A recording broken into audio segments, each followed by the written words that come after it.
Can you hear me?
I want to ask if somebody wants to give a brief synopsis of previously on Waterborne.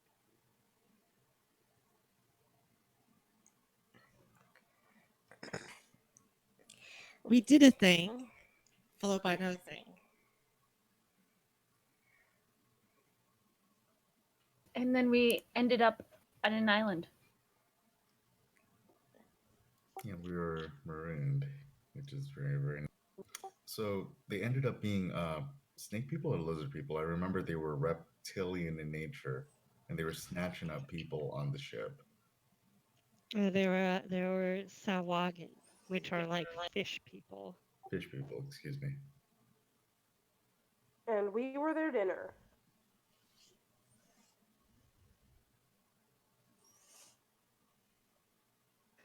Yeah, so let's see here. The ship came under attack by the Sawagan, and in the fray, uh, a large tempest came and started battering the ship. And in the process, the ship was lost. And you all thankfully made it out and you sort of floated to an island. And that's where we're going to pick up when everybody is ready.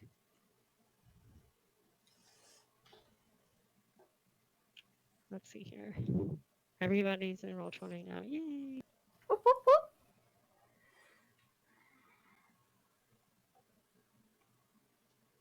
All right.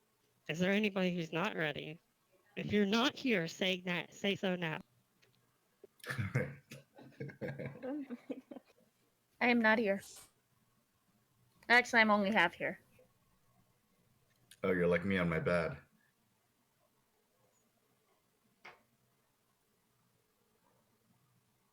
Okay, so after a long, horrible night adrift at sea, you sort of drifted off into unconsciousness. But now you are startled awake by the loud awking of seabirds wheeling overhead, just calling out, and you hear the rhythmic crashing of waves against the shore, and sand. The sand, it feels warm under you. In fact, it's starting to get quite hot as the sun is beating down upon you, and you come to the realization that you are washed up on a beach somewhere. With a brief glance around, you notice that most everyone is laying on the sand here in some form or another. The makeshift raft that you used to get here is sort of stuck upon a sandbank, and there's a dune just over to what's probably the east of you. And rising up in the distance, you can't see the source of it, but there seems to be some sort of smoke coming from the distance further down the shore.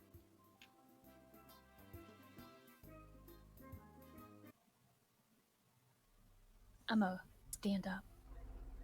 Okay, first, after I get some of the sand out of my eyes and my scalp, I'm going to trace the rope that I attached to myself and to my friend Zakat.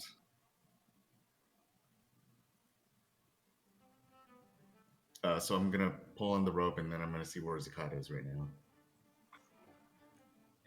Zakat is laying motionless, sort of face down, half in the water. Uh, I'm gonna pull him out of the water and try to shake him awake. Zakat, Zakat. After pulling him over towards you and shaking him, he sort of just flops around like a rag doll. He feels very cold to the touch. Um, I'm gonna try to do like I'm gonna try to press down on his lungs so that they can expel some water or something. I'm gonna put him onto his side, start hacking. Zakat. Some water does squish out of your friend's body. Uh, can you make an insight check for me?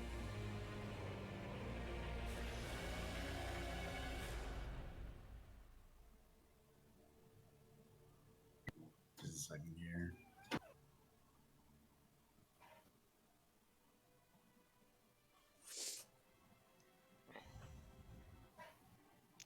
You feel very strongly, Thank you.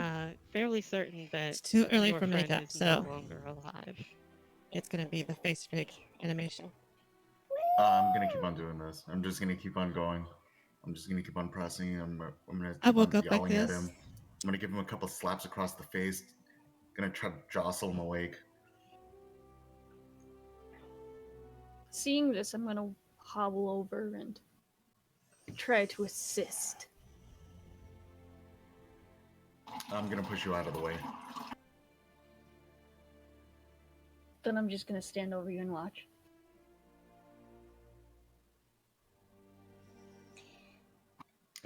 So some of my tears are gonna start to fall down my face, intermixing with Let's see. the salty sand, and some of it's gonna fall into my mouth, and some of it's gonna cascade over my wrinkled chin. And I'm just gonna keep on doing this. All right. And so let's see here. There are several. All the rest of you are here. So seeing Frankie is having an emotional breakdown, trying to shake his friend awake. What are some of the rest of you doing? Well, I'm gonna walk away from standing gloomily over him, and I'm going to start to head towards the smoke, but then stop and glance back at everybody.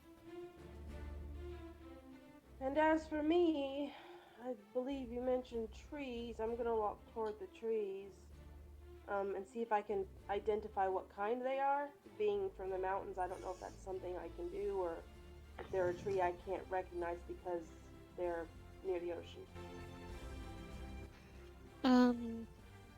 So the trees. I mean, like it's kind of a mix. You have a little bit of a mix of there are some sort of Coffee, palmy coffee, kind of coffee. trees and some swampy kind of trees. This is pretty low lying, a pretty low lying area. So, um, yeah, it's mixed wood. Um, as Shava climbs up towards the top of the dune to the east to glance out over the horizon, they are able to see off in the distance what looks to be maybe some sort of village. It's maybe about 2 kilometers away.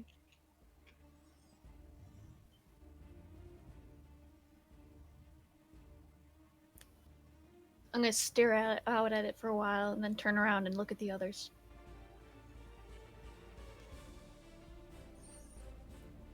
That's it. I'm gonna check if I'm gonna stand up, my backpack has brush anything. myself off.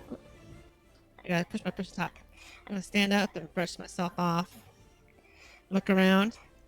I'm gonna go up behind. I guess it's Clan Reaper, and whisper, "I thought you were supposed to go down with the ship."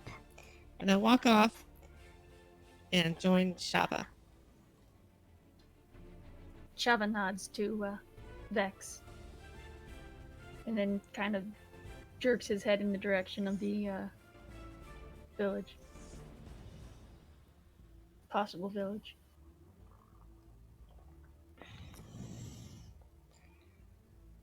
Can I do a perception check to see if it's like a little bit of smoke or a lot of smoke? See if something's going on. You don't need a perception check to see. It looks like maybe smoke from somebody has a fire going. Like in a like a cooking fire or something. Okay. It is not significant. The village is not ablaze.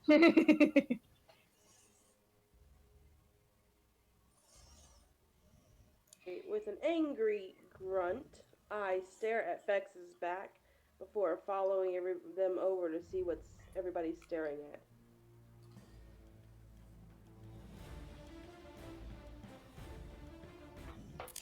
I Well, tell you what, Shaba, I'm gonna wager they have some mead down there that we can drink. His voice is gonna be a little cracked. He's gonna be like, any sort of drink would be nice at this point in time. She's gonna glance over at the Goliath and just kind of look at the Goliath, nod, and then look back at the village. well, we can't just stand here, I'm gonna say, and I'm gonna start walking towards the village without looking back at anybody. I'm gonna look around. Kron. Kron. Where's Kron? Where's my Where's our Kron, turtle half mascot? shell friend? All of your stuff is in your backpack. You made all of your equipment made it with you. Kron's gonna Oh, yell, cool. I'm fine. And just walk towards the group.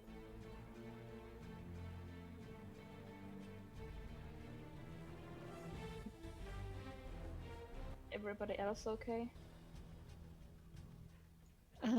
So there were some sailors with you. Uh, their bodies are not on the shore. They're just gone. It happens.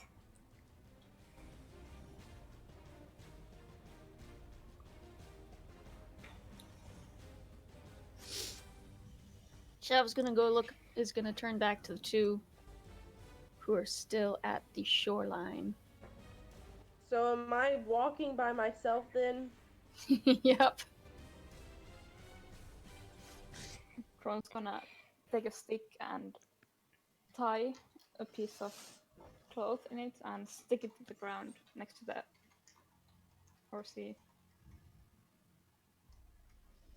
And just sit there a while. Shav is gonna walk down towards Frankie and Kron. After a moment of hesitating, she goes over to Kron and asks, "Do you want to go to the village with us? Of course. Help me with Frankie here. We probably shouldn't separate." Kron's gonna put his hand on the Frankie's shoulder and yank. I'm gonna shake off your hand.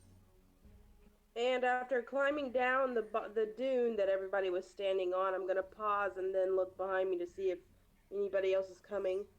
At the bottom of the dune, I'm gonna look around when I notice nobody else is following. Do I see anything interesting, or is it You just see like... me waving hi down there. Hi.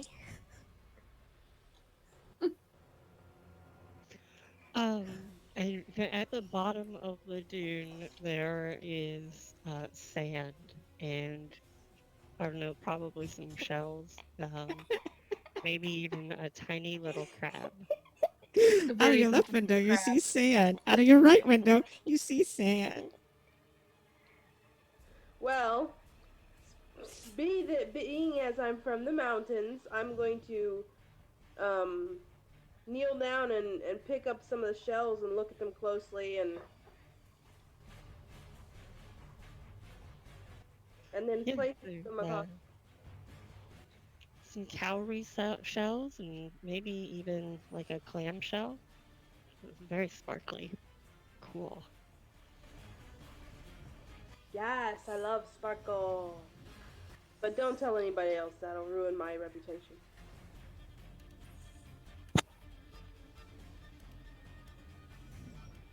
All right, Shava's going to kneel down next to Frankie, and in a very low voice, she's going to say, "There are ways to bring them back.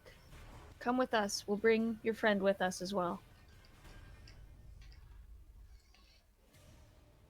I don't know about the traditions of my friend here, but where I'm from, we let the dead die, and I'm going to drag, start dragging his corpse a little bit further inland. I'm going to watch for a moment before I ask, or Shava's going to ask, "Is there anything I can help you with?"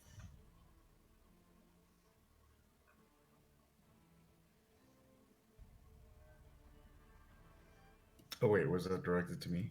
Yes. Um, I just start digging a pit. I'm not gonna answer you. Like I'm just gonna use my hands and whatever and just start digging. I'm going to approach cautiously and attempt to help. I'll let you. I mean, I think it's gonna be a few hours to be quite frank. Let's see, what do I have? So after a short bit of effort, Shava and Frankie, you managed to dig, I suppose, what seems to be a somewhat shallow grave. I'm going to assume that you've gone inland just enough to where the sand kind of breaks into a little bit more of like proper soil. Uh, Mm, it's a bit shallow, but it's enough to bury someone.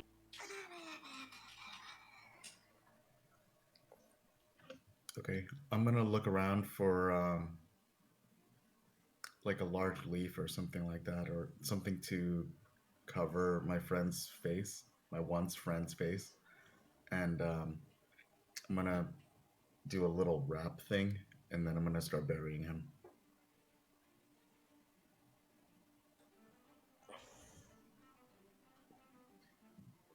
For the sake of brevity, I will say that you are successful in those things. Okay, I'm just gonna take a few moments to look over the site, and then I'm going to walk toward the rest of the party while I speak to Shava. Thank you.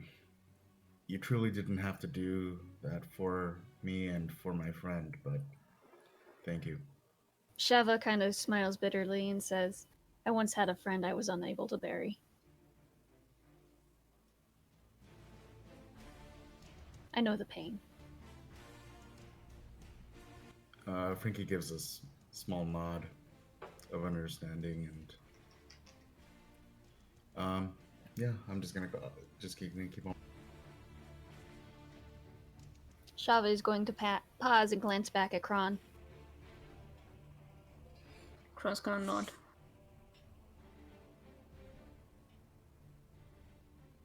Shava kind of makes motions of, "Come over here."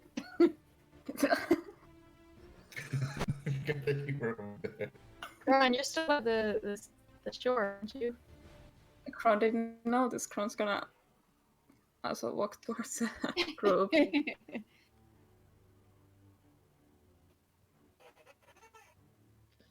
Okay, so are y'all collectively walking towards the village now?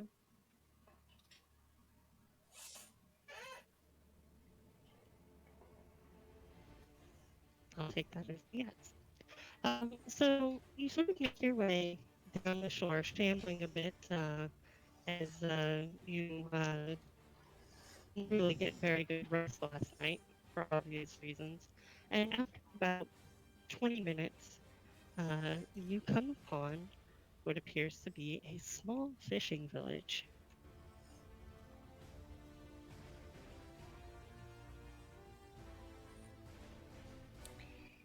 Nice painting.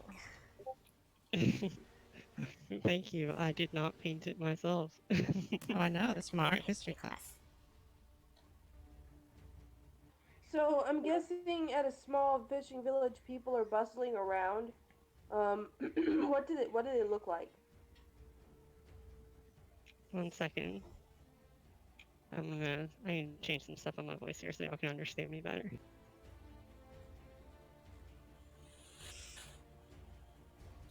All right. So there are not people bustling around, is the first thing that you notice. In fact, the only people you see seem to be children. Um, some of them look somewhat emaciated, and they're just running around recklessly. There is not an adult in sight. Some of them notice you and scamper off to go hide behind buildings. But after a minute, one young girl approaches you. Okay, so I'm gonna kneel down and say hello to her and ask her where we're at. I'm also gonna dig in my pouch and see if I have any dry food left and like give her a piece as an offering. All right. She says, "Hello, you're in Janara. So this is our village." And seeing that you have pulled out some rations from her pack, she is extremely pleased. Um, the the look of excitement on her face is unmistakable. And she asks, and she says, "This is wonderful. Uh, do you have any more? I This might feed my sister, but all of us need more food." Shava's gonna pull out some of his food and pass it to the girl.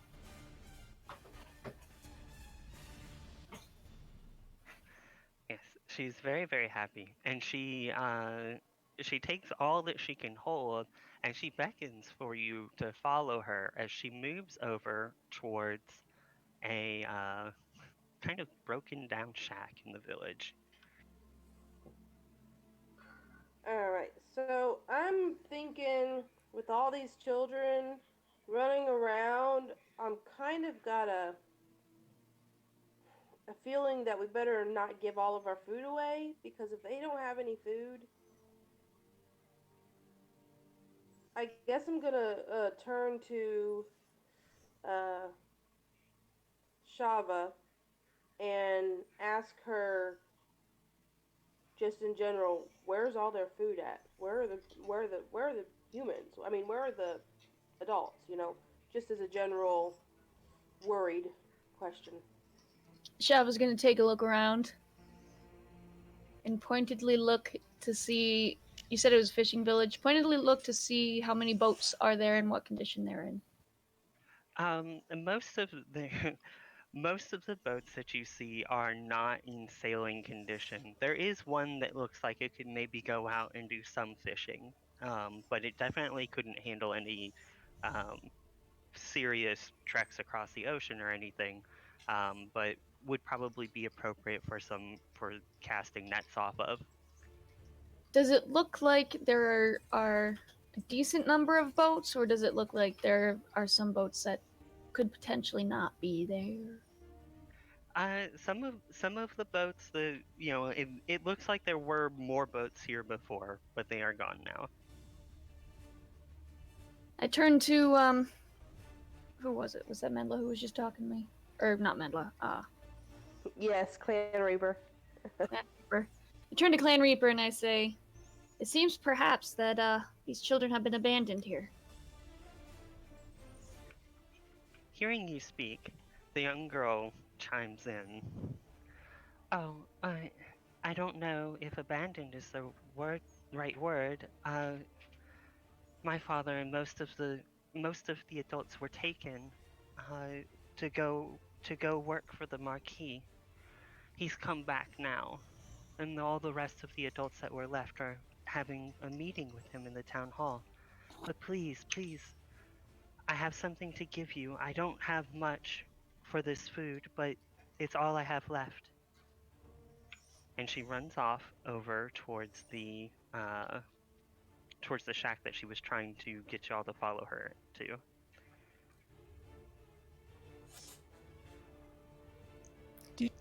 Shao gonna watch for a moment and then start meandering after her.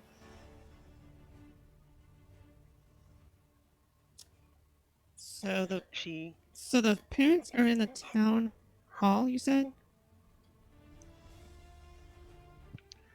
no, her father, she said, was taken by the Marquis, but the Marquis has come back and is meeting with the remaining adults. The way she said it gives the implication that there's not very many of them in the town hall. To the town Coincidentally, that hall is we the go. building where the smoke is rising from. Campfire. Let's go.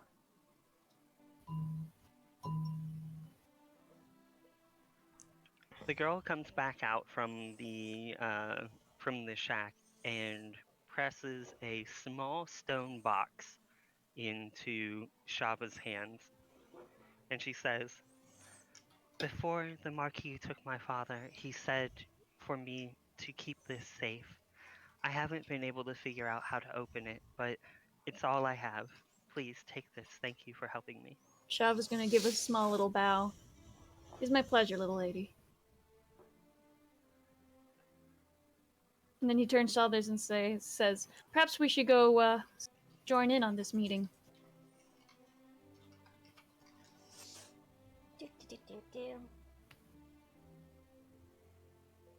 And as you start to walk away, you see the young girl wave over several of the children into the shack, and she begins distributing the food that she received from you.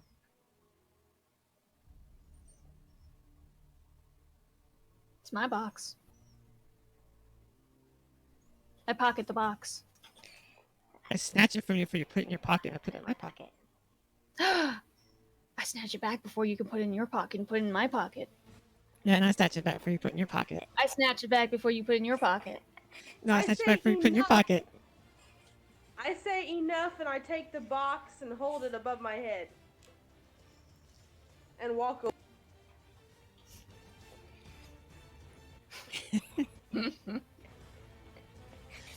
Shava's just gonna kind of stare at Clan Reaper. Foolish humans. Shava snorts. Rock people don't know how to have fun. It's okay. Wait, did you say? What'd you say? I didn't say It sounded anything. like you said. It sounded like you said rat people. Glancing at Serene, Shava decides to follow her. Go to the meeting. Okay.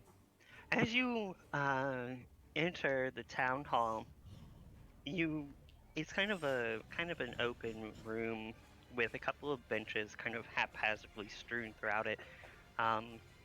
Most of the people that you see inside are elderly or invalid in some way or another. It seems like almost nobody in this town is able-bodied in any way whatsoever, except perhaps the woman who is standing talking to a man on the far end of the town hall. They are accompanied by about 10 soldiers.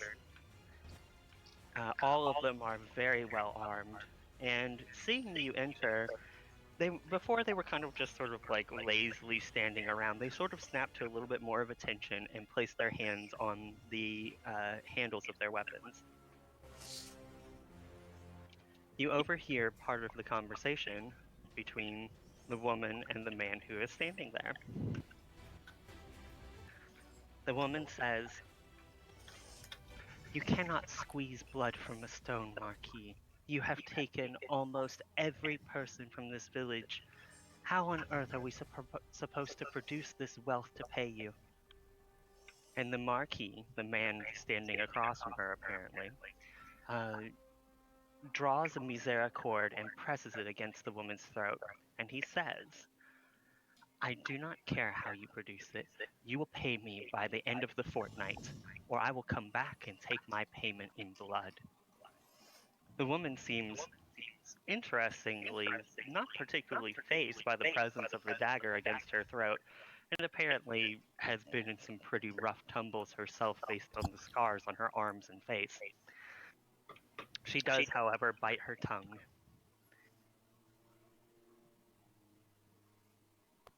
So Okay. what does she put? I mean, what does he put against her throat? What'd you say it was? A misericord, it's a long, slender dagger. Um, Okay, okay. I thought you meant that like a rope.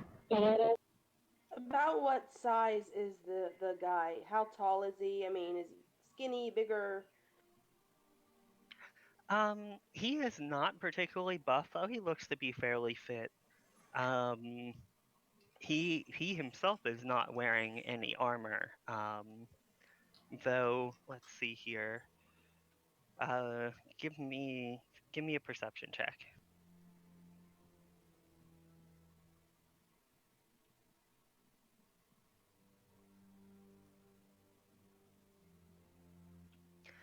You notice that there is a small pouch hanging off of his belt.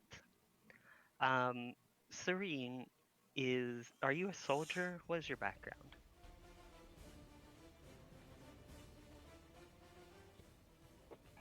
I'm a fighter, uh, Outlander fighter All right. with Um, arcane.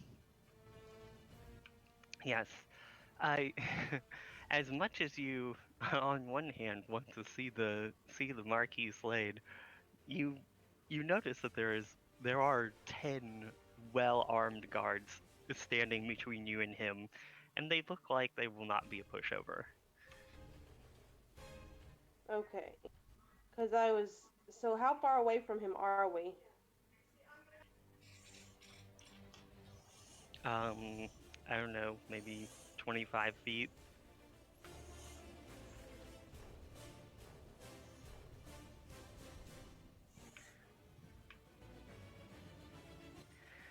The woman says that she understands and that she will do everything she can to make sure that the Marquis receives his payment. So how much money? I hate to interrupt your meeting, but how much money does she owe you, marquee person? The Marquis pointedly ignores you, and the guards press closer against you to separate you from the conversation. Alright, well, when I see that, He even though I must don't not. really. He must not understand common. I turn my head. Seeing the guards press toward one of my party, regardless of my feelings for them, I'm gonna go up and stand behind her and glare at the guards with my axe out. With my club out. Are you like making an intimidation check or I mean, yeah, I can do that. Hold on. Is there actually one that says intimidation? Ooh, there is.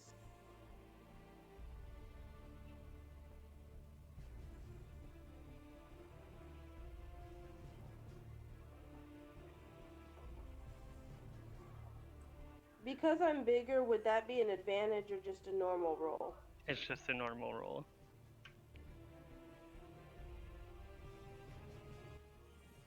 The guards with the Marquis are unfazed. The Marquis responds to the woman, "Very well. I will see you in a fortnight, Farah." And he turns and begins to leave. Before he like takes so much as a step, um, Shava is going to very quietly cast Prestidigitation and going to make it sound like he dropped something. He, as in the Marquis.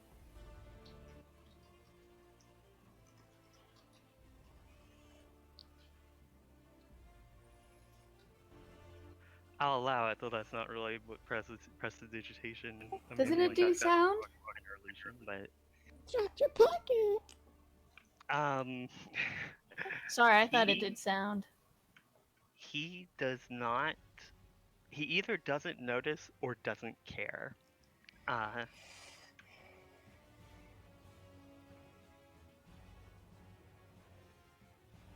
okay, yeah, you can make a noise. Okay. Okay. Um, yes, he either doesn't notice or doesn't care. And in fact, looking over to taking a little bit more notice of your group, he glances towards those of you who are not human and almost sneers a bit, except for at Frankie, which gives a little bit of a quizzical look. Um, but no, he and his guards make their way towards the exit. I try to pickpocket a guard.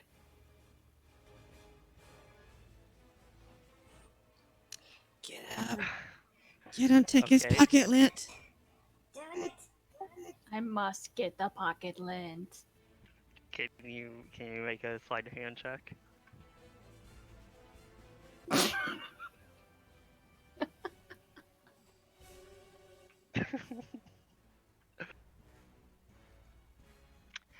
You you attempt to rudely thrust your hand into the guard's pocket, but it bounces harmlessly off of their armor, and the guard shoves you with his shoulder rudely. And I guess he says, I have more important things to do here than mess with these trifles. Stand aside. Grinning innocently, I simply say, or Shava simply says, "You dropped your pocket." Yes. The guard glances back behind him for a second in confusion. And then Shava winks at him.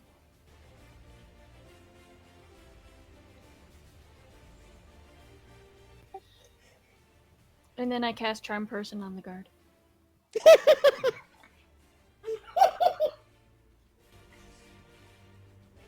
You're gonna do that out in the open, Yes. like right next to them, Yes.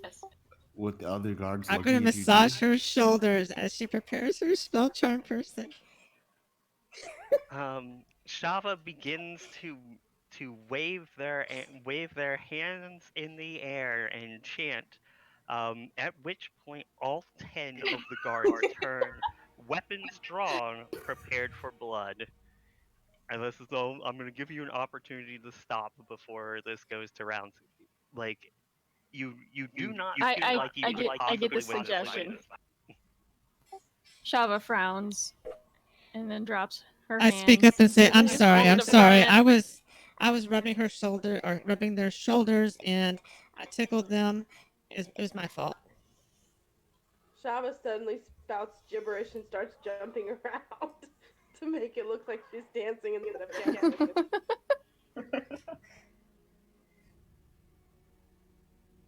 Okay. The guards and the marquis make their exit. The old woman who was speaking with the marquis turns to face you and raises an eyebrow quizzically. Visitors?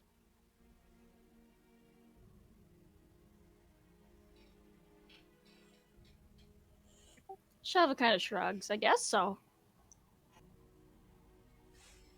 Well, welcome to Janara. I'm afraid it's never really been much to look at, but even less so these days. I am Farah, and I suppose that I'm the matron of this place now.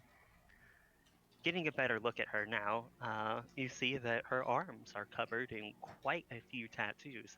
And those of you who have some experience on the seas will recognize most of them as being the markings of a very well traveled sailor. Good day, Vera. Um, I wouldn't so much call us travelers, I mean, visitors as travelers who have been shipwrecked on your shore. Ah, what an unfortunate fate.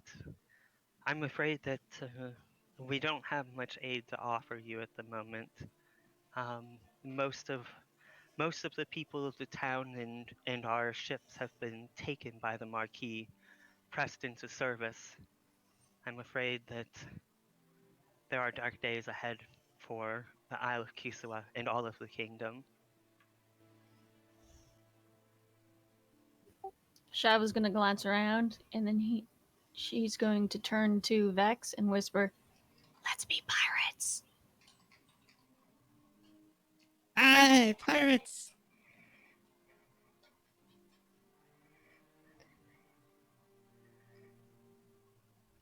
Uh, I don't know. are I'm you sorry. just shout out "I pirates"? I don't know. I heard this be pirates. Confused, Farah glances over towards you and says, "Those days are far behind me."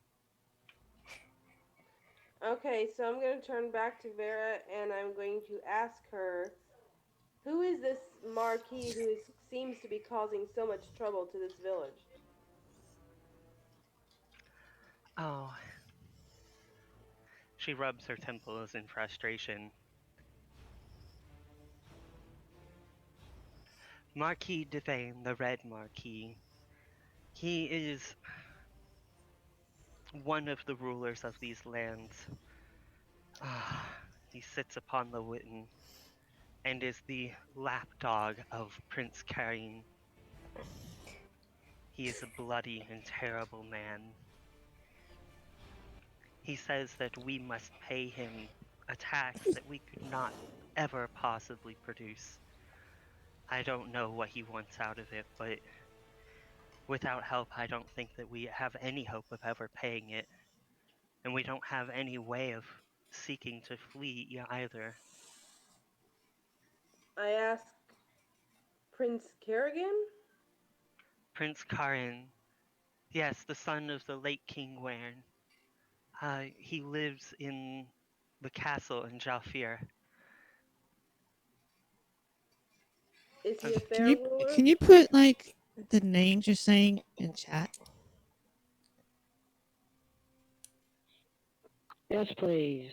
Please, please, please, please, please.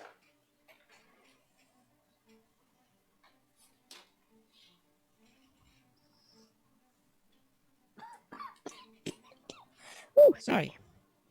I just choked myself in my coffee. Is this Prince Karen a fair ruler? I'm afraid that he's not the man that his father was. He doesn't seem to do a poor job, but certainly the interests of the people are, how should I say, take a back Neglected. seat to his desire for power and rule.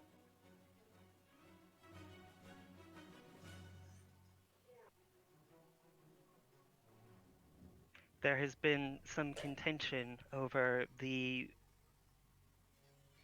line of succession with King Wern's death.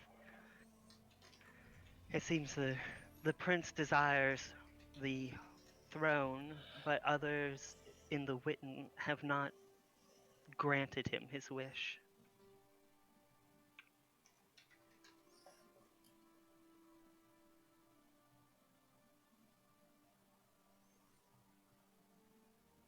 More than that, I cannot say.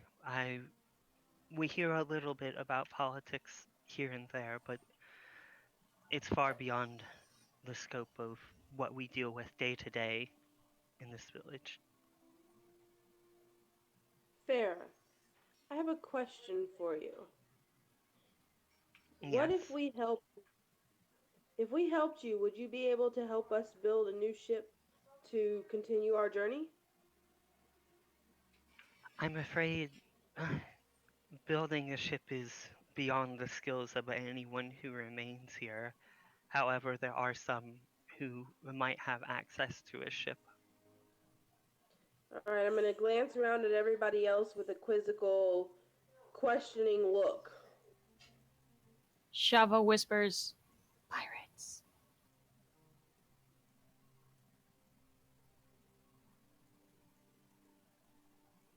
I'm not sure how you could help us, though, unless any of you happens to have 400 pieces of gold in your pockets.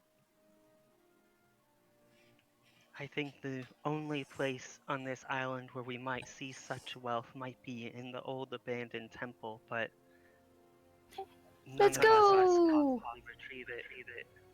Me, pick me! I say we just go kill this guy and be done with it. I think we should go to this temple that they just hinted at and go see if there are many riches to behold. Hint, hint, hint, hint, hint, hint. If you Yeah, I do got decide that. to brave the temple, be wary. It is long abandoned, at least by us, but rumor has it that some lizard folk had moved in some time ago and made it their home. Shava's gonna scowl in disgust and think of their adventure on the boat with the fish folk. I'm gonna whisper, maybe they're pirate lizards. Let's steal their boat. Let's do it. All right, we'll go to the temple.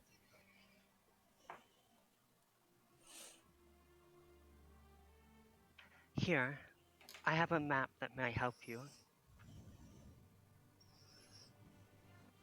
And she hands you a map.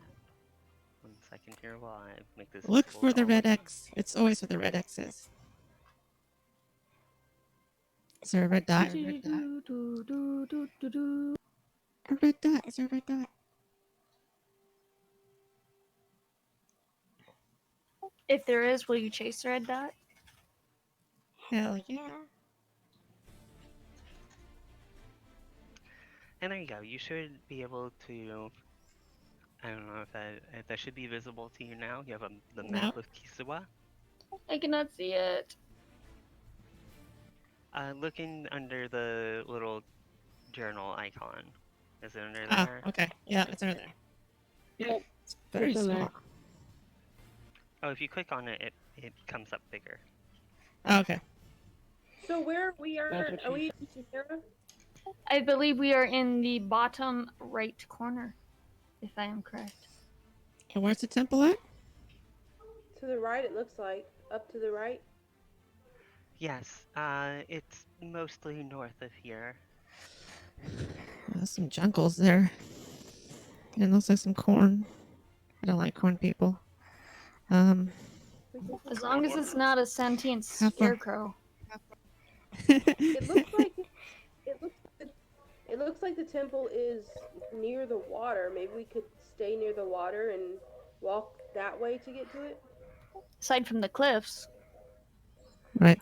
So Uh, what's the distance? Like from here, from the village to the temple, how is it like 2 days travel, 1 day's travel? the island is pretty small. You know, it'd probably be like maybe a quarter to half a day's walk. Okay. It is, however, starting to get a little bit late. It was late afternoon when you first washed up on the shore or woke up on the shore. And I will take a moment to mention that after your battle with the Sawagan on the ship, you have not rested since then. So y'all are feeling pretty bushed right now, and some of you are a little bit worse for wear.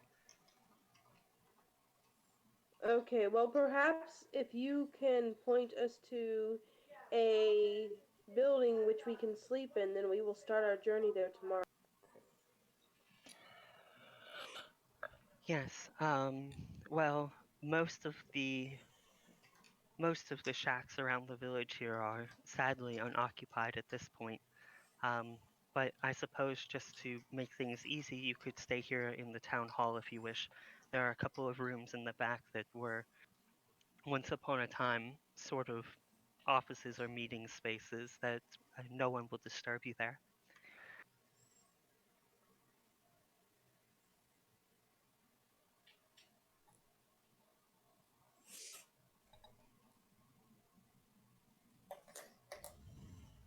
Is this sufficient resting space for the rest of you? I'm gonna ask this to the rest of the party. I'm used to sleeping on the mountains. I can sleep anywhere. I'm used to sleeping outside as well, so this is quite comfortable out of the sun and rain and wind.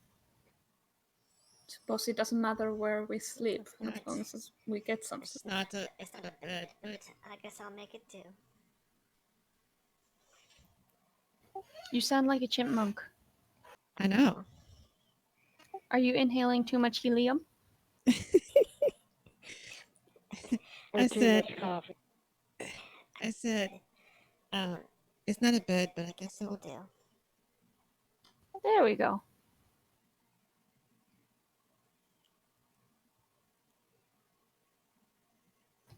Our friendly little bard is going to start playing the thumb piano.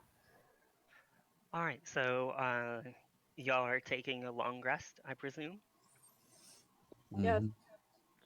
Yep. All right, make sure you top up your hit points and refresh your spells. And if you need to make any changes to your spell choices, go ahead and make them now.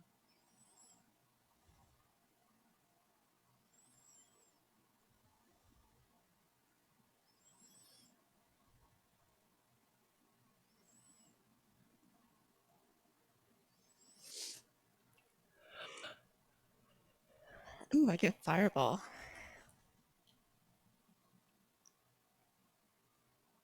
Yes, I did. Fireball. Yeah, I get fireball spell. I know.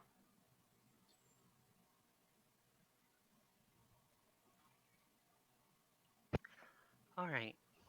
And as morning breaks, you hear a little bit of commotion outside of the rooms that y'all are staying in.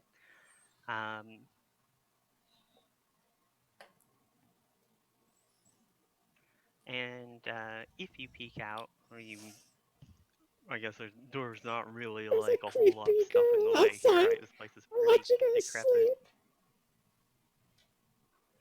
Farah is speaking to the young girl that you all gave rations to the day previous.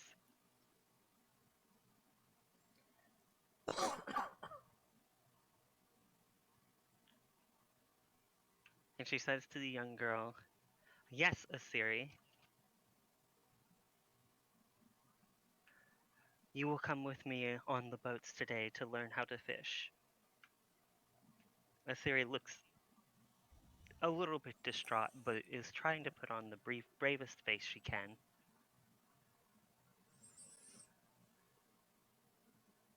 Noticing Shava, Asiri comes over and says, "Oh, did you figure out how to open that stupid box?" Unfortunately, my friend took it from me, but she'll probably have better luck than I anyway. It's probably got like 400 gold in it. Shava's going to look pointedly at the Goliath. Who is not actually listening to the conversation. Asiri shrugs and walks away, and she says, "Oh well, I have work to do. My father always complained that fishing made his back hurt. I hope that it doesn't hurt too much." If it hurts you, let me know and I'll help you out a little bit with that. Shava's going to grin. Posture. Don't hunt your back. Not creepy grin, not creepy grin. Creeper. No, creepy grin. And with that, Asiri walks away, and Farah leaves with her.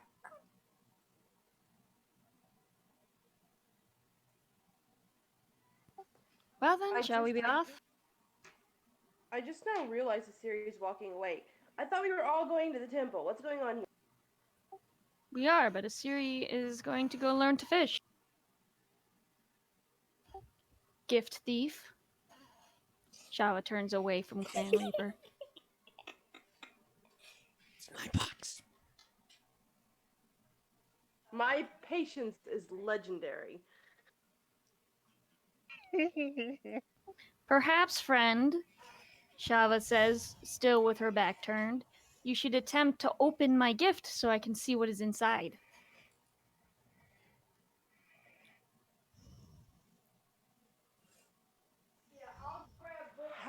open it when I feel the time is right, or when I feel like I can give it back to you. Hmm. Shava walks away.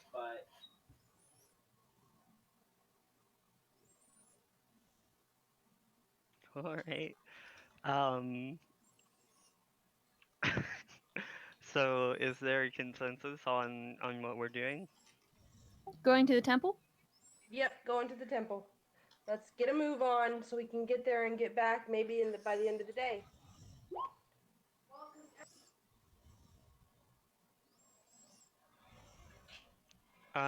If Kron consents, you could maybe use Kron as a pillow. Though I have to say that a turtle shell is probably not a fantastic pillow, Vex. Yeah.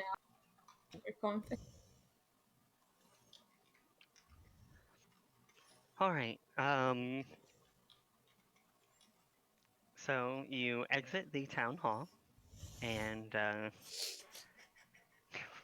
put the ocean to your back, and so probably somewhat northish, and begin to walk. And as you reach the edge of town, you notice that there's a small, not very well used, but worn old trail that leads north out of town. You follow the town for about 15 or 20 minutes, and you come to a branch in it. One path leads to the left and the other to the right. So I'm gonna pull out the map and look at it again. I think we go right here at the fork in the road. I would agree.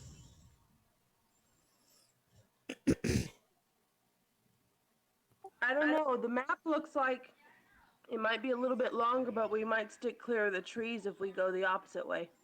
The path to the left fades out of existence, so we'd get lost. Mm-hmm. To the right, the most direct Okay. route. I mean, I could always climb a tree and see. You guys want me to climb one of the trees and see? How much do you weigh, Clan Reaper? You probably break a tree. Well, it depends on the tree. I don't weigh that much. Good grief, hold on a second. Besides, I'm used to climbing trees. Remember? Mountains, hello? Oh, there's a difference between rock and wood. I don't know. My weight's not on here. I thought I had it here.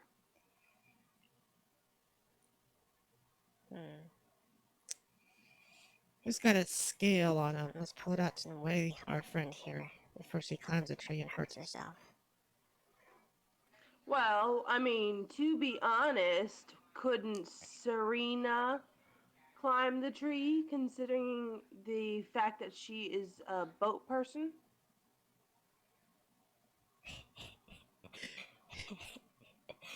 Yes, the boat Are there person. many? The person who does the boat stuff.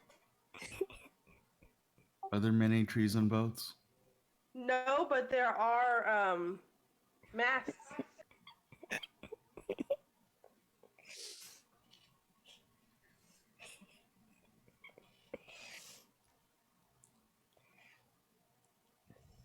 Well, Well, I think the best person to send up the tree would be our friend Kron. Of course, turtles are known to be a good climber. Of course not. Oh, I Okay, didn't know so that. wait, Good to know. so so did so does Kron have like fingered hands, or does Kron have like Teenage Mutant Ninja Turtle hands, like the big? Turtles have like human hands, but they're thicker and bigger. Yeah, but do you have like 5 fingers, or do you have like 3 fingers? Five fingers. Yeah. Shava climbs fingers. up the tree. Speedy Okay. little guy. Hold on.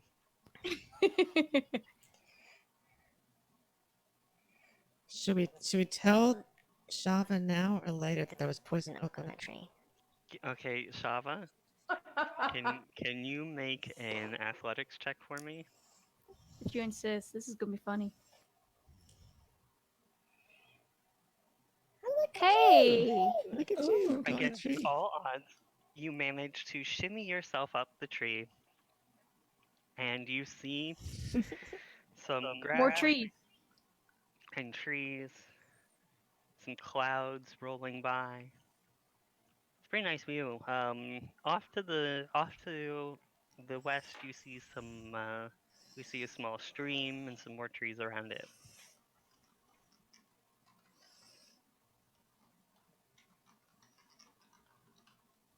We should go to the right.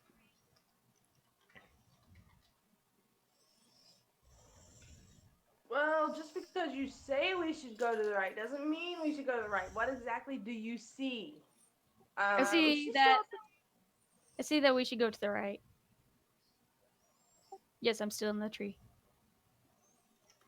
Still wearing a long-sleeved hooded cloak.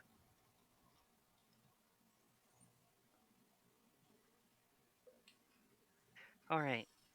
So starting to regret having put a fork in the trail. Uh, All right, fine. Let's just go to the right. The all sooner right. we find out this is the wrong path, the sooner we can take the other one.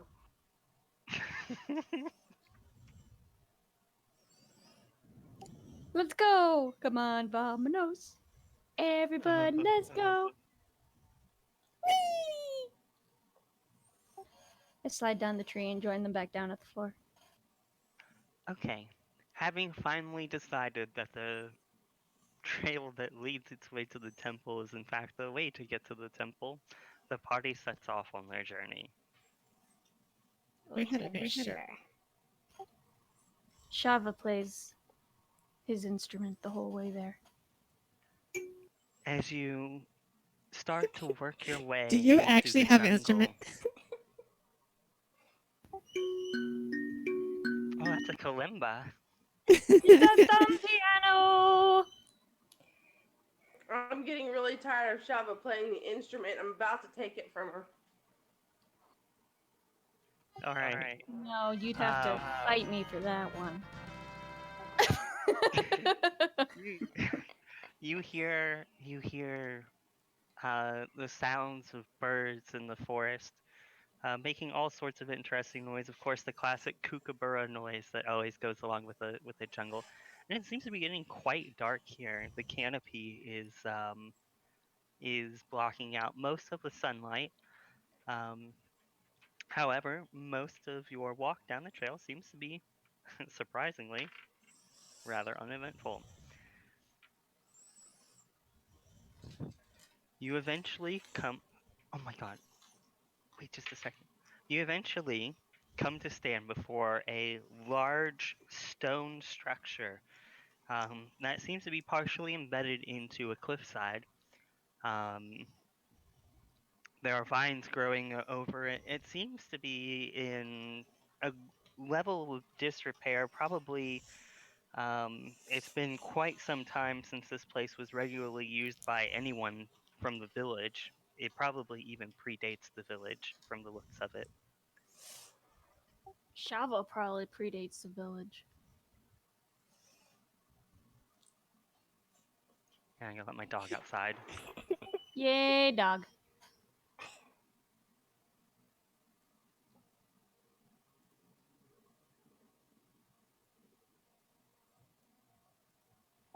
Shava glances at Vex and does a little jig around her. All right,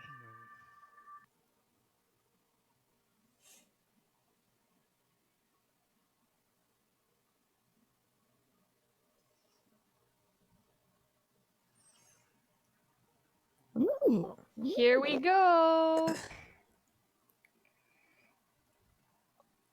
There are, next to the front doors of the temple, there are two statues of.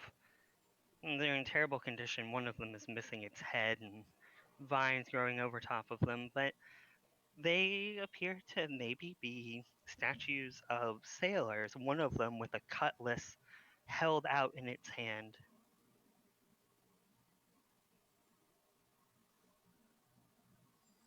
How tall are these statues?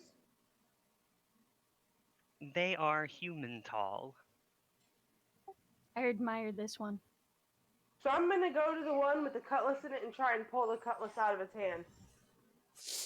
You break the hand of the statue off, and you are now holding a stone cutlass.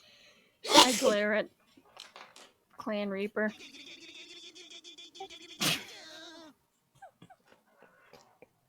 I gently try and place the hand back, but it doesn't work.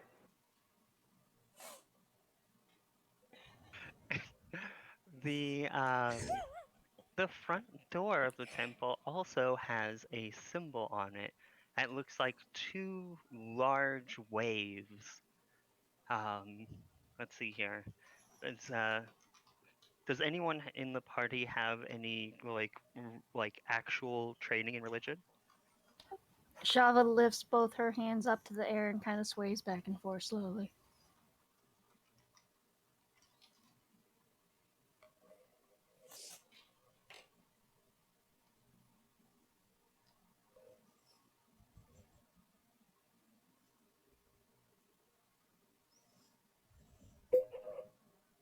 I'm going to guess that the answer to your question, Cassie, is no. I mean, are you talking about like actual people or our characters? Characters. Mine is 0, so yeah.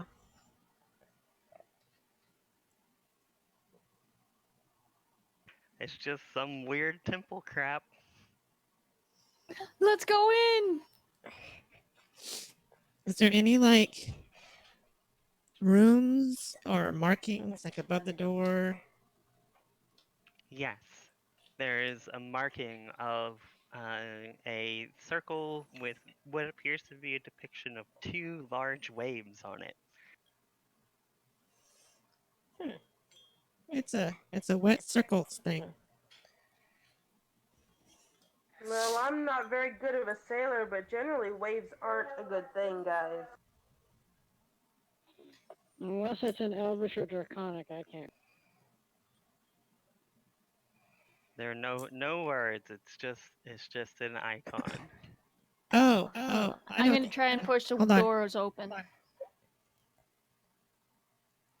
I'm gonna let's see. I'm gonna do a perception check on those things to see if I know what they are. It won't be a perception check. It'll be knowledge religion.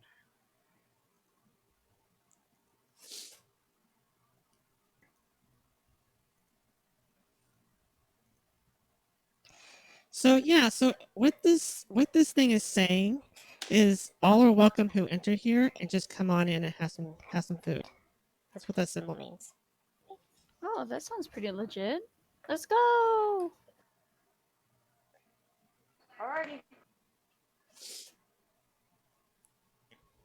Did you get the door open, Shava, when you pushed on it?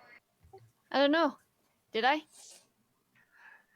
Shava presses against the door. It is quite heavy, but it seems to still be functional as it creaks loudly and presses open. You have to be patient with me. I'm kind of like juggling a lot of things here, trying to get everything pulled up. No, that's fine. I'm gonna go up there and help Shava push the door, since she seems to be struggling. As soon as Clan Reaper comes up to me and starts pushing on the door, I drop both my hands. As the door creaks open loudly, you hear a loud hissing noise from inside. And those of you who can speak and understand Draconic recognize what is said.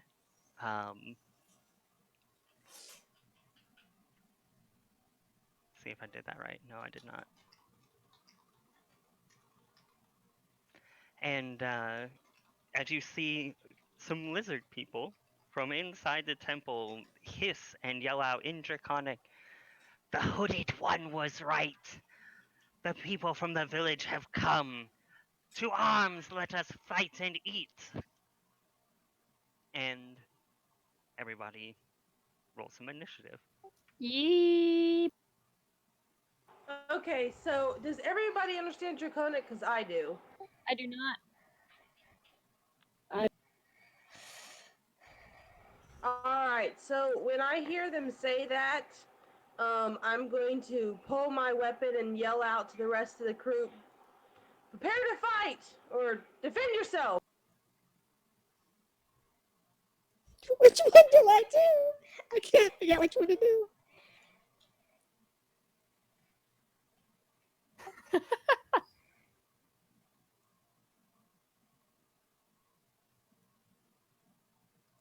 Well, that's a nice initiative roll there, Karma. It's boss. Well, we got the spectrum going now. My roll was so low, I'm not even in combat.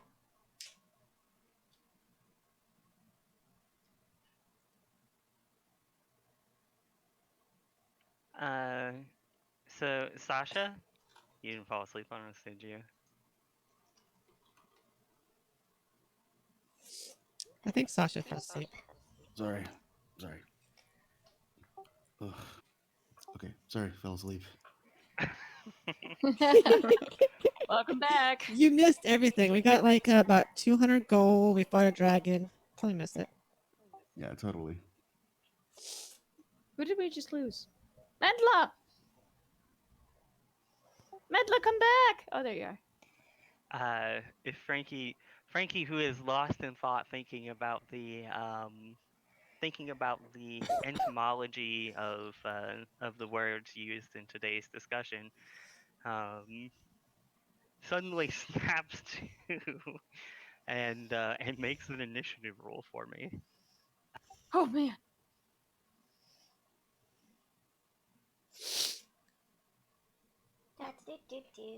Oh, my music turned off. Oh no! Where did Where's my Clan music? Reaper's token go? It's underneath the turtle, Frankie. Because Oh, okay. technically, I'm the one who pushed the door open, so I was trying to get right in there. Like you move again. Alright, fine.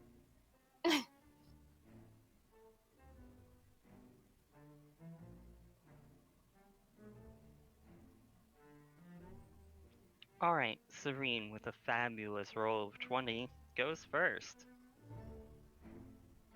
Nice.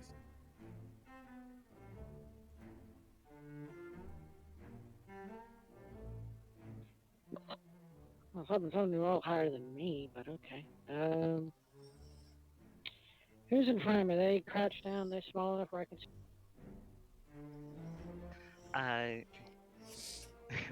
The Goliath standing in front of you is quite large. However, you feel confident that you could probably squeeze past her if you needed to. You don't really have a clear shot from your angle. I guess I'm gonna step into the room and get it clear.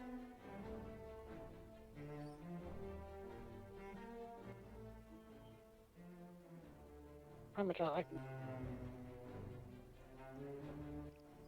Okay, so you've stepped in. Are you making an attack or anything? Yeah, I'm gonna take a shot at this one, right?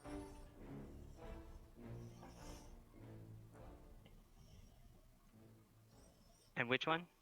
Okay.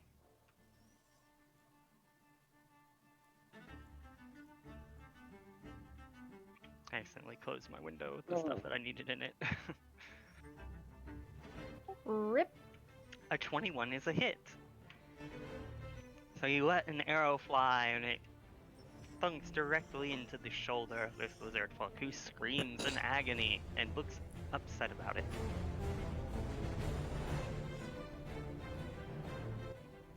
Next it is Shava.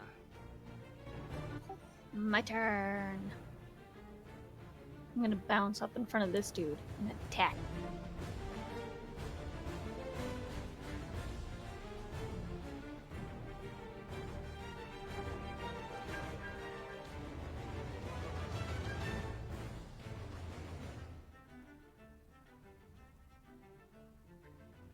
An 18 is a hit. Fear me! Oh, don't fear me, I guess. You swing your long sword mightily with two hands, and the tip just barely manages to scratch across the cap of the lizard. Just give it the tip. It'll be good. That's all it needs. Noise. Kron. You said it, not me. As Kron looks at the enemies, he points at the and just casts vicious mockery, saying, mocking him, I was going to give you a nasty look, but I see you already have one. And just She's gives him making a mad. anyway. Mad. So mean. You know, you wouldn't think that lizard folk would the lizard folk wouldn't normally care too much about what most people had to say about it, but they perhaps do have some level of respect for the turtles, seeing as you're both, sort of reptilian creatures, and so the lizard is saddened by what you say, and he looks a little forlorn.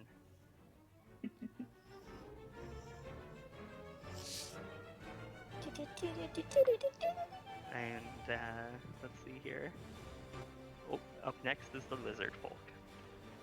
So the lizard folk that is standing in front of Shava is not very happy about what's going on right now, and strikes out with a club at Shava. How about no?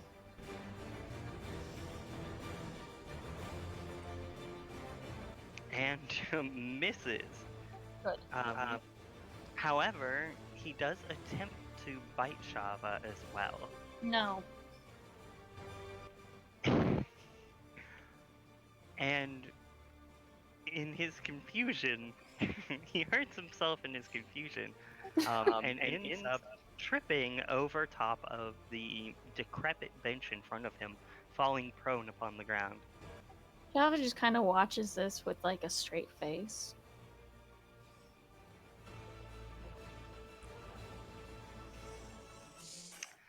The lizard folk over on the right-hand side of the room begins to wave its hands and chant loudly.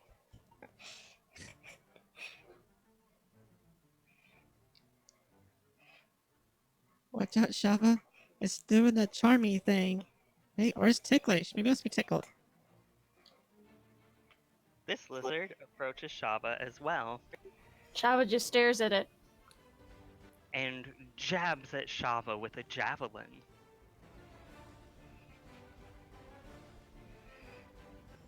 The javelin catches Shava in the side, dealing 6 damage. Java still just kind of stares at the lizard thing. You hear some noises coming from the other rooms, and the doors burst open.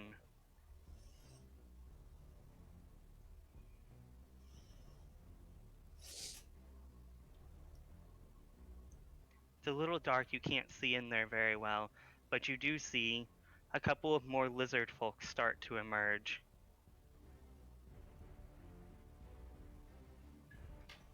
And it is Clan Reaper's turn. It's a party now, Clan Reaper.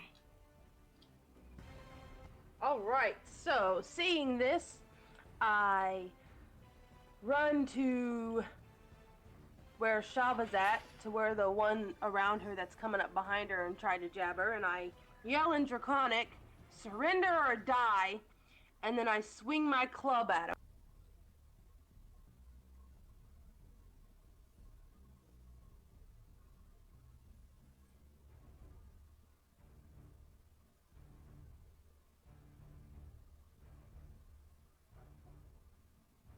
Go ahead and make the roll. Oh, there you go. Yes, it's a hit. Going clubbing.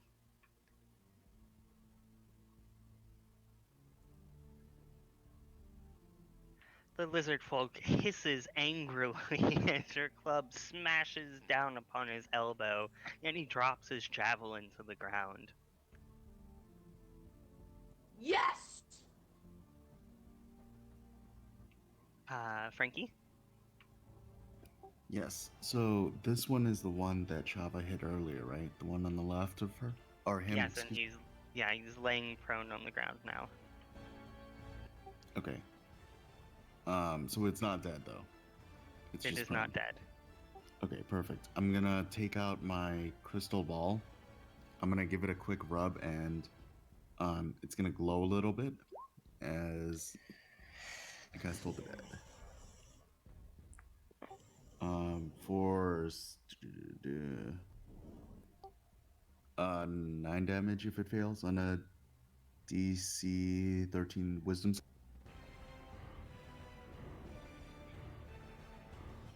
Jesus, I need to buy some new dice. Uh, failed its saving throw, so it's 15. Otherwise, It takes 9. It's a one value or the other. If okay. it's yeah, it takes 1d8 if it's undamaged, and then it takes 1d12 if it's damaged. Yes, the loud booming sound of a bell fills the air, and the lizard laying on the ground spasms and twitches and screams out in horrible pain. Though it doesn't look quite dead, is obviously in a very, very poor condition. Okay. I'm also going to step this way. Um, Actually, I'll just step up so I can limit the sight. That'll be it for me.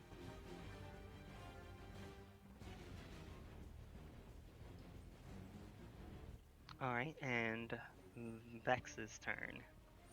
I'm going to charge over to the one that's ticklish and waggling its arms in the air, using my fighting spirit I want to swing.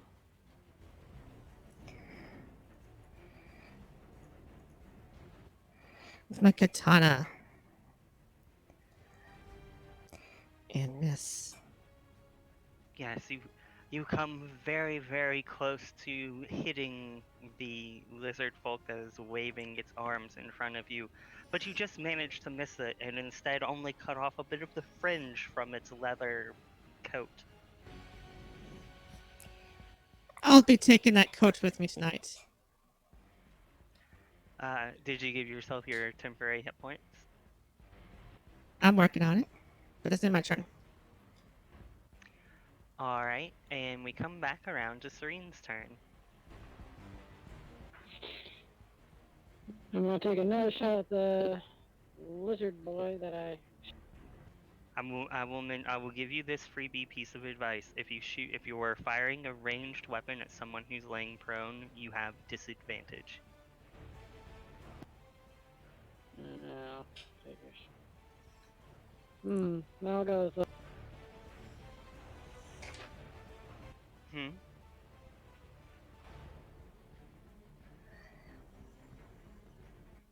Oh, you're shooting at the different one now? That one. Okay. Yes, 18 is a hit. You loose your arrow and it flies, streaks across the room, whistling almost as it plunges deep into the thigh of the lizard folk who's waving its arms around, dealing 8 damage.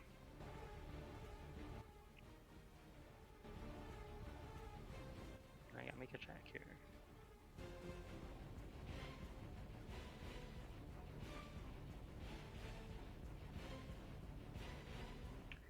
Alright, Shava.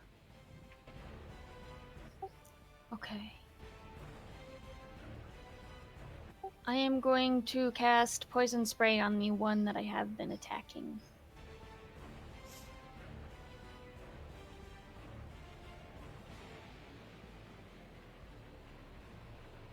Yes, as you raise your hands and chant, wisps and tendrils of poison streak out from your fingers, striking into the lizard folk on the ground, who calls out in agony one last time before falling still in silence.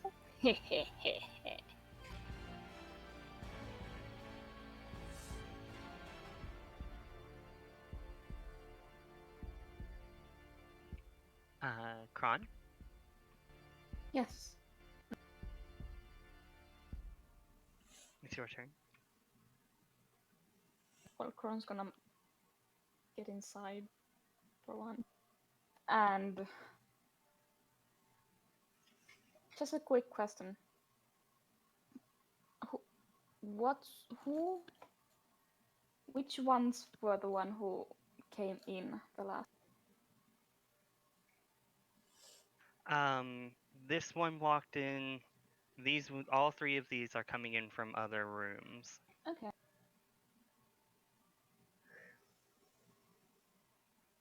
Then Kron, looking at this one, he's just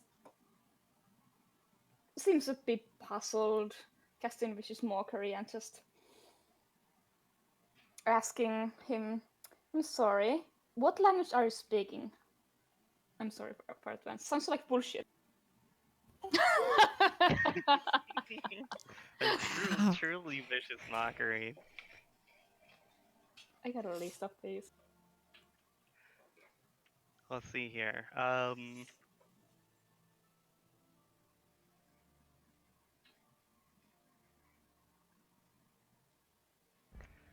right.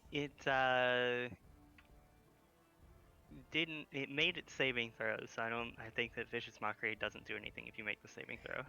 Yeah. It's the lizard folk to whom you directed your mockery seems a little bit too focused on Vex and doesn't really pay attention to what you have to say. What's that? All right.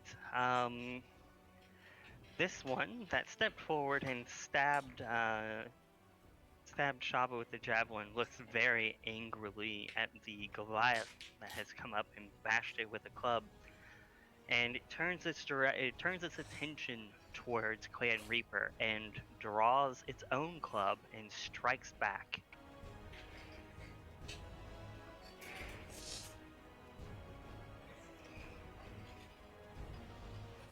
Landing a solid hit for 7 damage.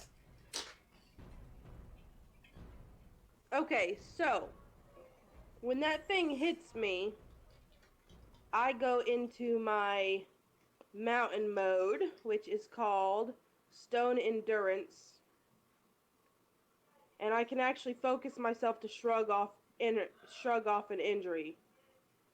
I'm gonna roll a d12. Hold on.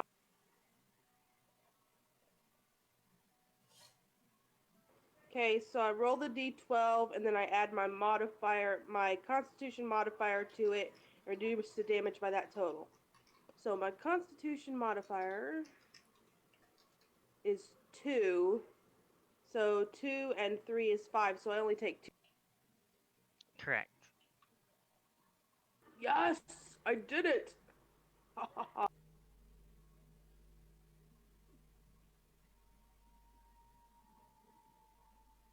Alright, let's see here. The one standing in the doorway here begins to wave its arms and chant. This one approaches the Goliath and swings at it with a Testing. club.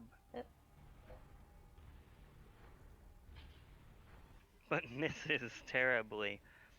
So it will lean in and attempt to bite the Goliath as well. And that is a hit for 5 damage. You feel you feel lizard teeth sink into your arm.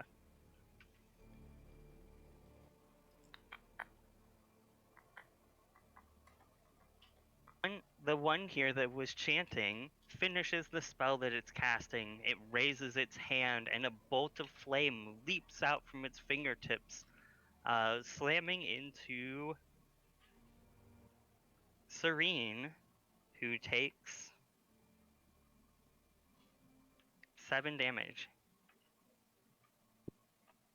I hate that one.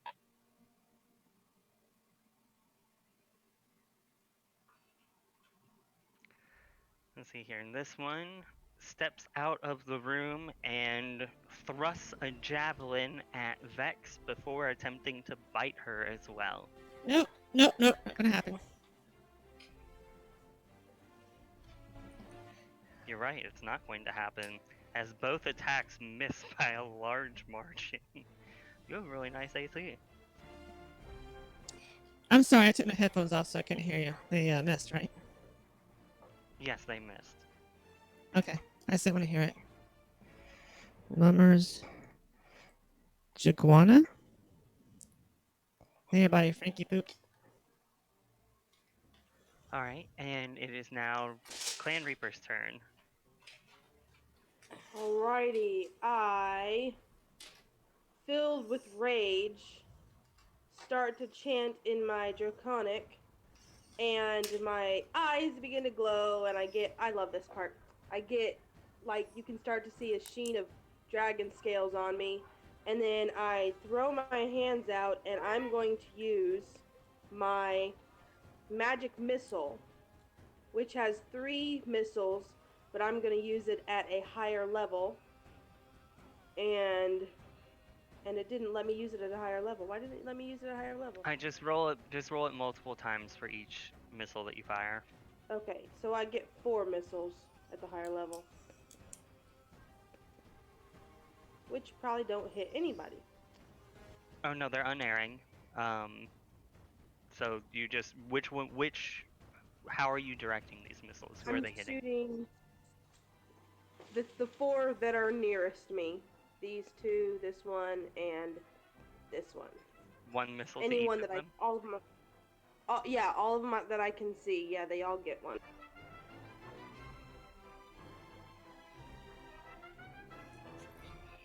Everyone, watch out! She has fingers that shoot off like missiles. Alright, 4 missiles fly out from the Goliath's fingertips as she chants magically, each missile striking a different lizard folk, all of whom look very annoyed by what has just occurred. Wow, annoying. I mean, it would have been a little bit more substantial if you had, like, hit one of them with all of those, but, alright, it's Frankie's turn. Okay, I'm gonna reassess the situation here, and I'll go ahead and cast Web again. So that's a 20-foot cube. So I'm gonna anchor it against some of these pews. And how high is the ceiling in this room? It's pretty high, it's probably 30 feet. It's a temple, you know, so it's like...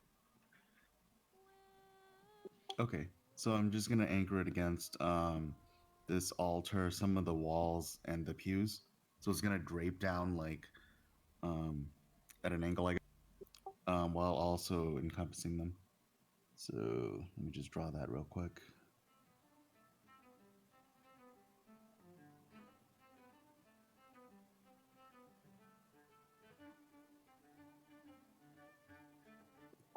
Yeah, so it's gonna be that square there. So when each of those creatures start their turn, then they have to make a dex saving throw, and if they fail it, they're restrained. They're Awesome. also on difficult terrain and lightly obscure the area, so it messes with their perception checks as well. And I think I'm not sure about disadvantage, but I think there might be something about that too. Well, if they're restrained, then you'll have advantage in attacks against them. Sweet. Let's see here. Alright, Vex, it's your turn. You notice strands of sticky web seem to have exploded out from around the altar, encompassing the creatures in front of you, though they have not had a turn yet, so we don't know if they're stuck. That's a big mess. I'm not cleaning that up. Not doing it.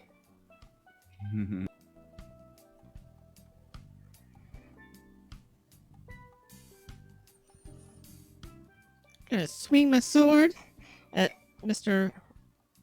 Spirit Fingers and hopefully do 13 damage. As you slash out with your katana, you catch Mr. Spirit Fingers directly across the chest and you lay bare his rib cage, and his blood spurts out, and he collapses to the ground dead. Mr. Wacklefingers? Nice. Now I'm gonna Serene? use my action search and attack it. Alright. All air. Yes, that is a miss. Rip.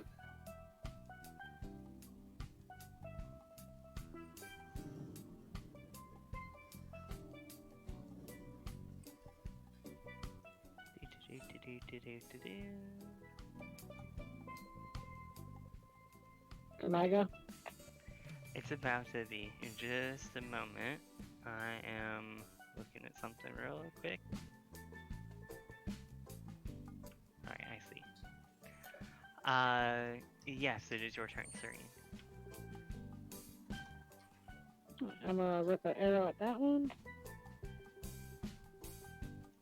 Which one? I didn't see. Alright, thank you. I have too many windows open. And I missed, probably. Yes, you loose an arrow and it flies just a little bit high.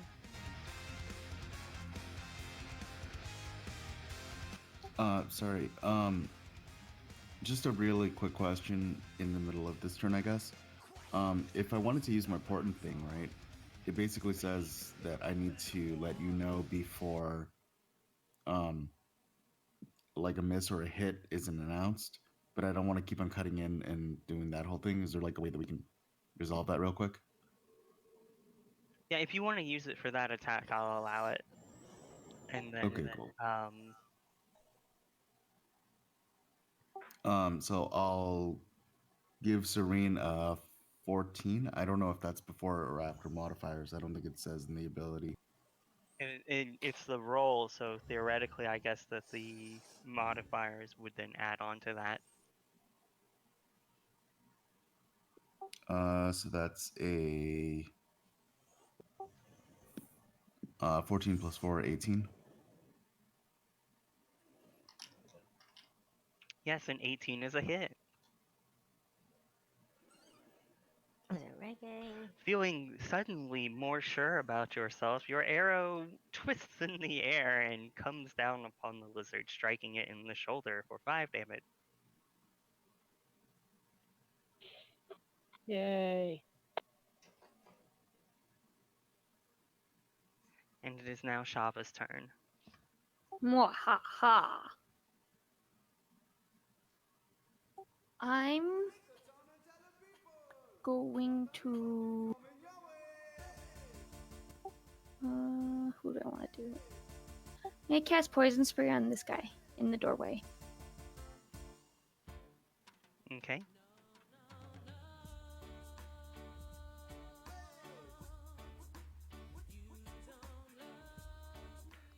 So let's see here. Poison spray. Does poison spray have an effect if they make their saving throw? Let me check real quick.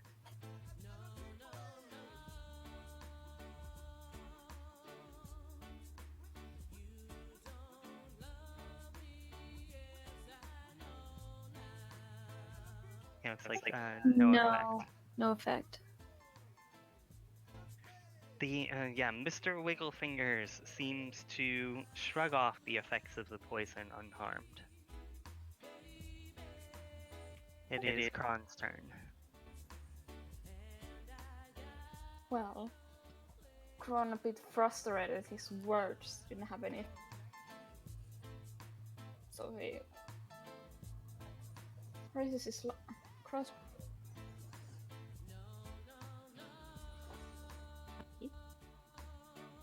Which one were you shooting?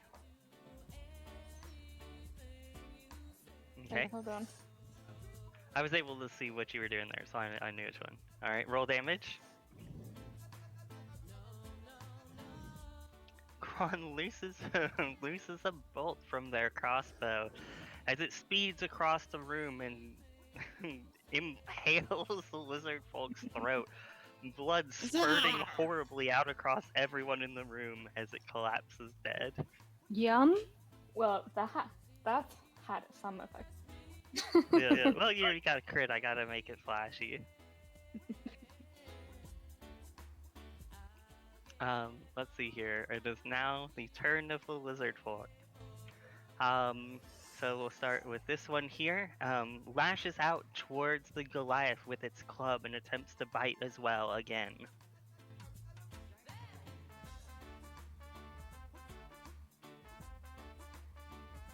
Make sure I got the right thing here. It's it's God, the same one again.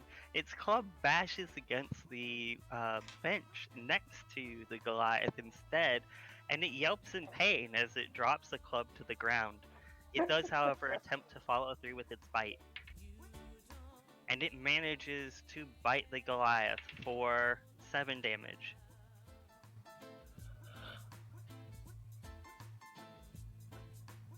This one also attempts to swing a club and bite the Goliath.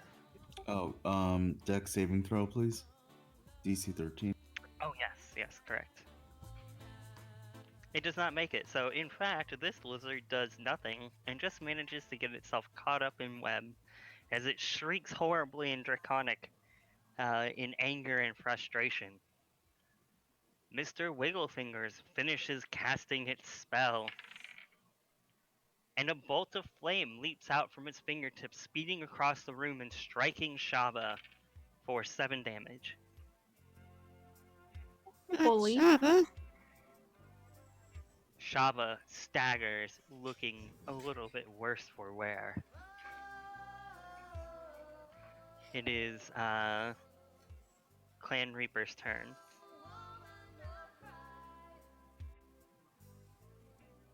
Hold on a second.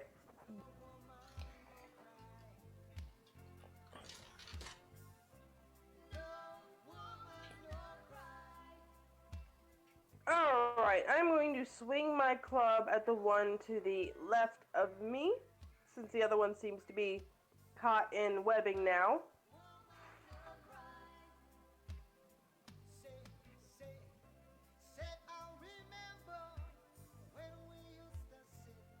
That's a hit.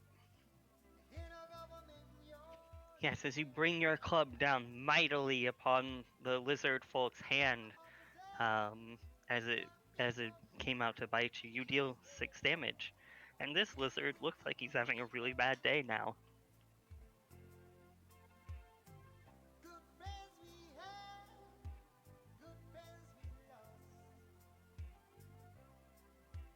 And it is Frankie's turn.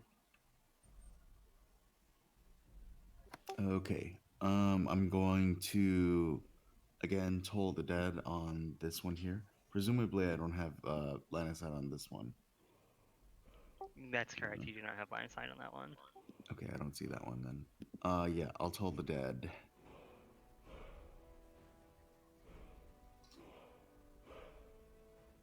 So that's 1 damage. Right. DC 13 wisdom. You totally made the saving throw. So that 1 turns into a 0. Alright. I'm going to sidestep again this way, and hopefully I'll be able to catch a glimpse of that guy, which I assume I do. But I'm going to go out of line of sight again. And that'll be it.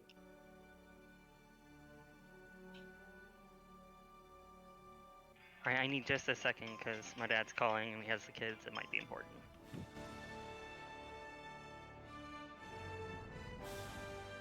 Okay, so real quick, meta question. Does anybody have nature or religion Testing. as a skill? Testing. I hear you.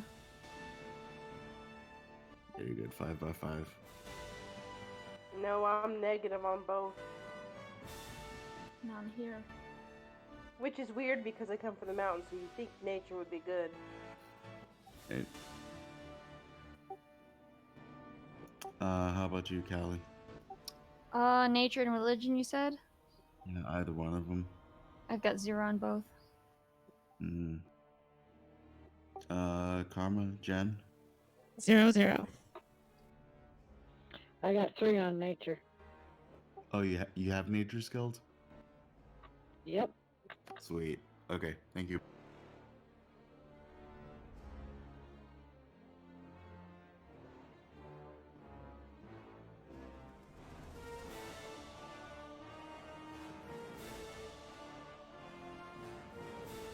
Hello, darkness, my old friend. Alright, I'm back. Sorry about that. You're good, dude. You gotta take care of your own. Yeah. So let's see here. Were you were just moving to get line of sight, Frankie? So, but you're done then? Yeah, I'm done. Alright. Vex's turn. That's me.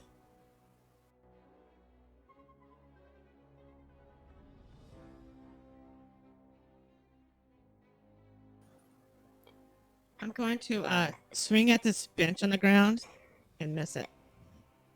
Alright, so the one that you're really trying to hit is caught in line of, or is caught in the webs and is restrained, so you actually get to roll another time to see if you actually hit it.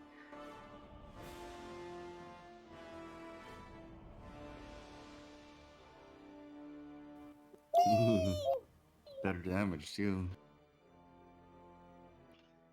Vex raises her katana over her head and brings it down mightily upon the lizard folk in front of her,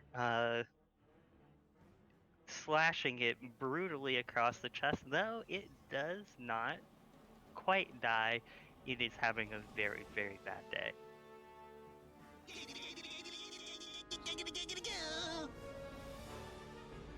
Alright, and it is Serene's turn.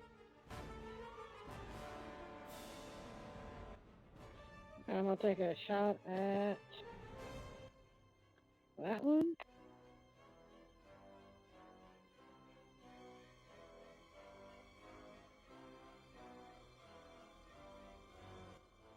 You were shooting the one in the web? Yep. Alright, well that is a hit. And, as the arrow streaks across the room and manages to just find its way in between Vex and Clan Reaper, strikes the lizard folk in the chest, who, still stuck in the web, just seems to sort of slump. And they're dead now. Shaba. I cast Cure Wounds on myself.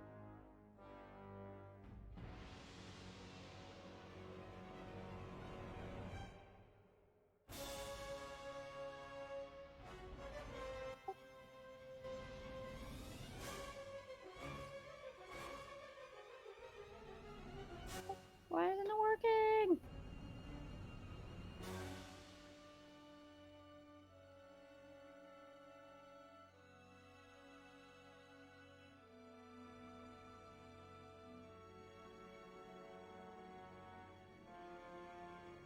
I figured it out. Shava gives themselves the good touch and gains 8 hit points back. Good touch. Oh my gosh. You know, it's the opposite of the bad touch. Okay. Facepalm. Alright, and now it's Kron's turn. Okay, so if I were to fire my crossbow at this guy,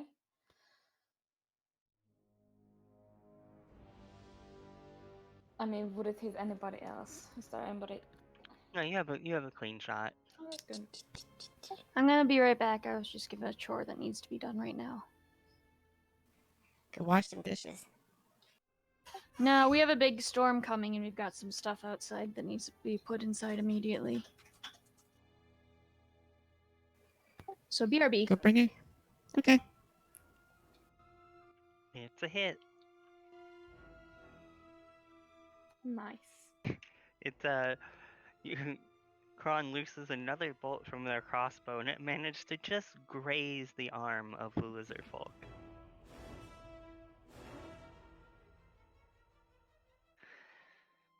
The lizard folk standing next to Clan Reaper reaches out to bite at Clan Reaper again, snapping its jaws in their direction, but not quite managing to land their attack. Mr. Wigglefingers wiggles their fingers some more, and a bolt of magical force shoots out from their fingertips, striking Clan Reaper for 2 damage. Is it fire or just magical force? It's force damage. They hit you with a magic missile.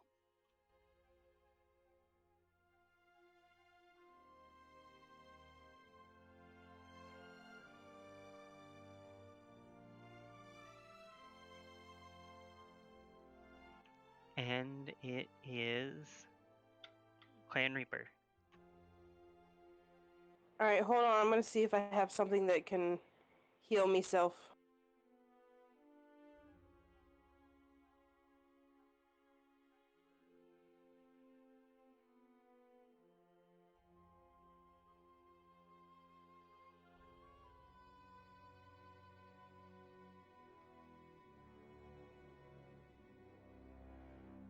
Okay.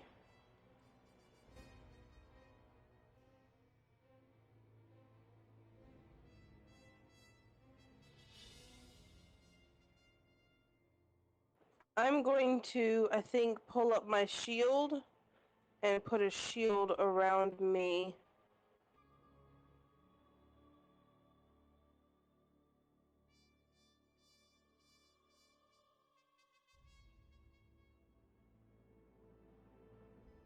Yeah, I'm gonna put a shield around me. That's about all I can do, so. Alright, the shield spell is actually a reaction spell, and when somebody hits you with something, then you cast it. Oh. Okay. Never mind then. You could use when they shot you with the magic missile, you could have as a reaction, I cast shield on myself to negate the damage.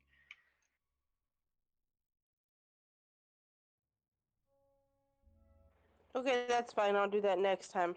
Alright, I think I'm going to, just club the guy with my,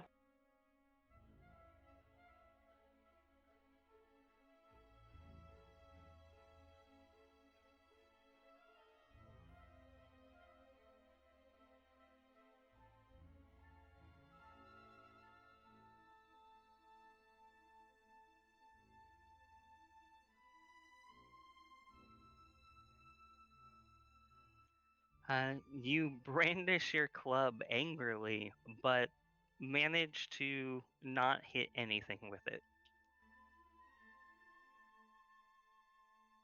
Go figure. And it is Frankie's turn. Okay, gonna come back in. Oh, why isn't this working?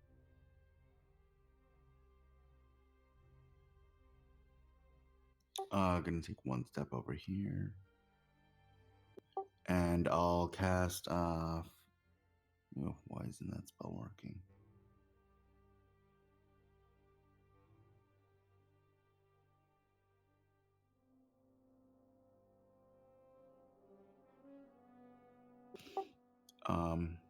At this one over here. Which one? That's weird. Hold on 1 second. At this one right here. Okay. That I can peek at in the doorway. So it's a Constitution saving throw DC 13. Alright, and what's your damage?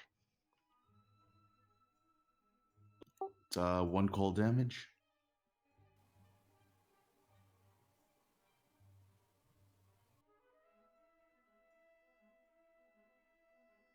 I am stunned to see that lizard folk are not weak to cold damage. You would think that they would be.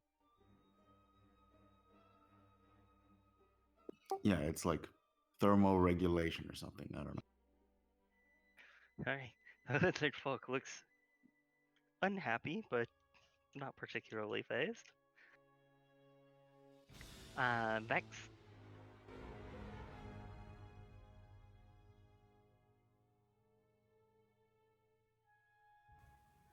Alright, I'm going to move here. 5, 10, 15.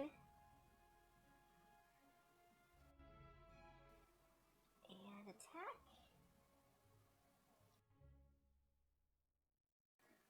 The one, well, You're I'll not cut the attacking. air. I ain't doing nothing.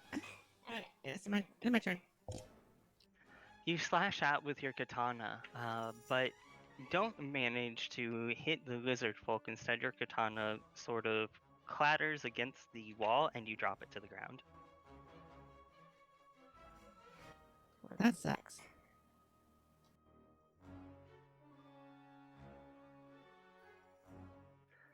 Alright, and Serene?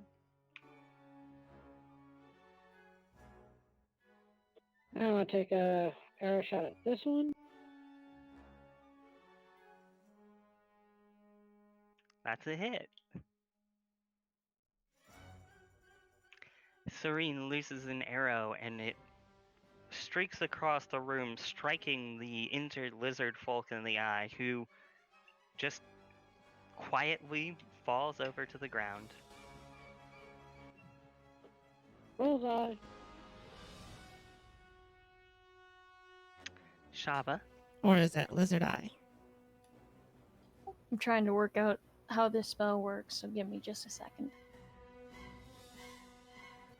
Sleep, is that an AoE attack, or so if I cast it, would Vex be hit by it as well? Yeah, it's a cone ability, so it targets the ones with the lowest health, I believe, first, something like that.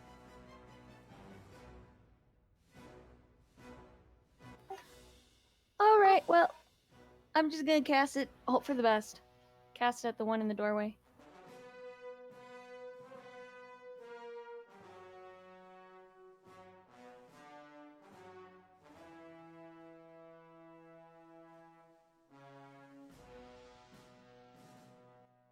Let me see here.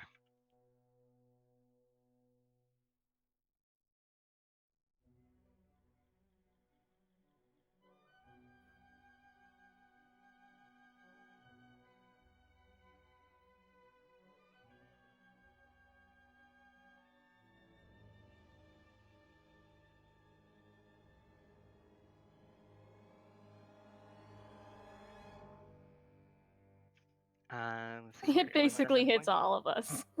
No, let's see here. No, so it puts I'm immune to slumber. the lizard folk to sleep, but it wasn't enough points to manage to put anyone else to sleep. That sounds good to me. So lizard folk just kind of like yawns and falls over onto the ground, snoring loudly.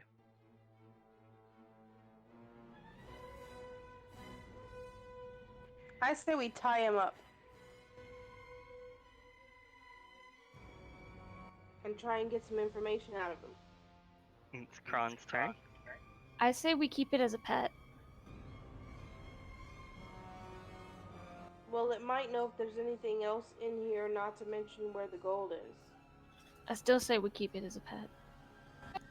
I don't know. I think that I'm pretty fundamentally against slavery. I mean, it is an intelligent creature. Okay, if you say so. So torture then. Great. Now Kron is conflicted now. Don't worry, I have Zone of Truth. So, I'm sorry. What did you say you were gonna do? I think we should tie it up and try and get information out of it. It's Kron's turn, so I want to know what Kron wants to do. Well,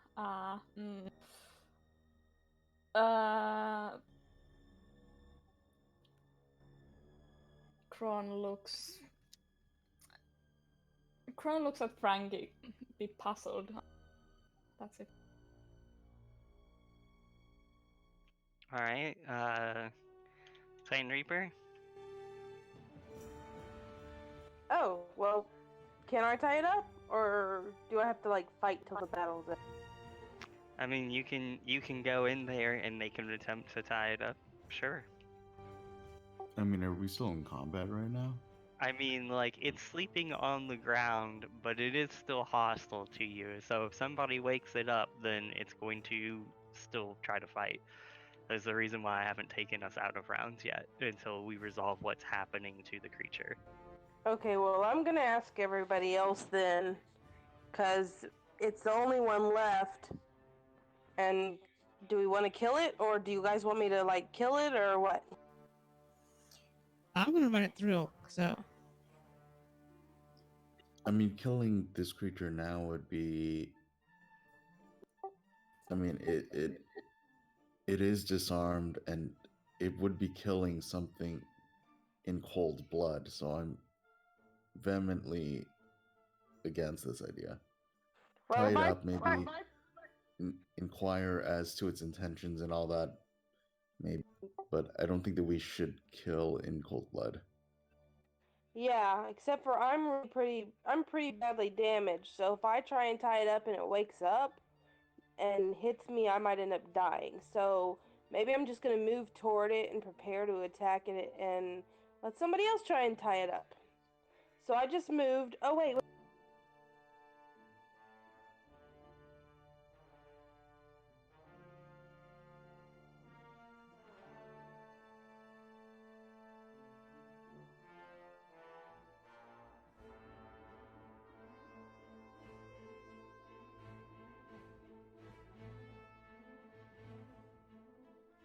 Ooh, I know what I'm gonna do.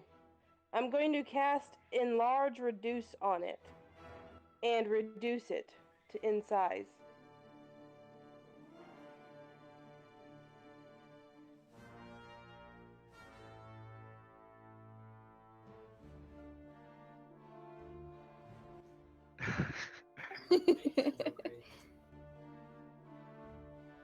Alright, so I'm going to reduce it in size to where I can actually just hold it in my large hand without it causing much.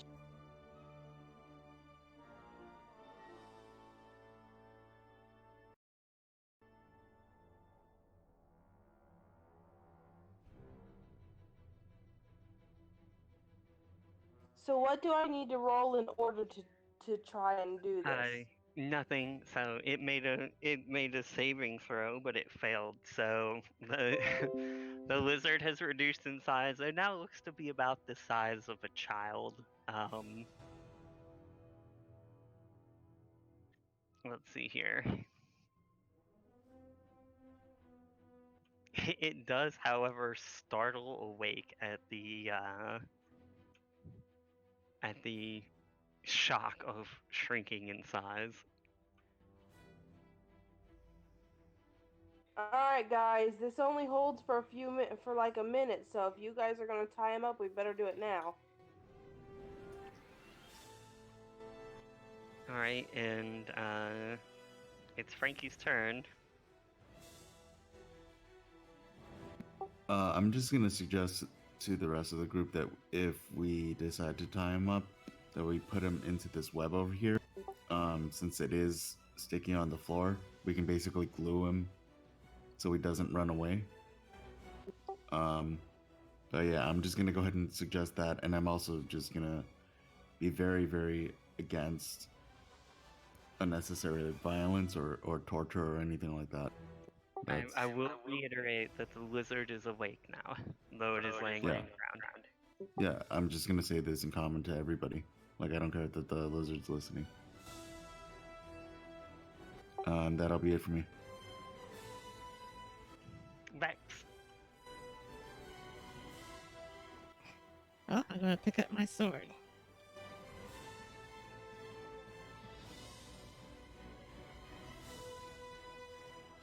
Okay. And I'm gonna hit it. For 4 All slashing. right. It's laying on the ground, so you do have advantage. Okay. You hack down on it with your katana as it screams in terror. on its own.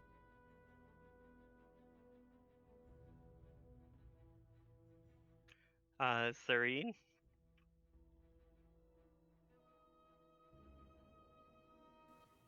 I roll it twice for the advantage. Yeah.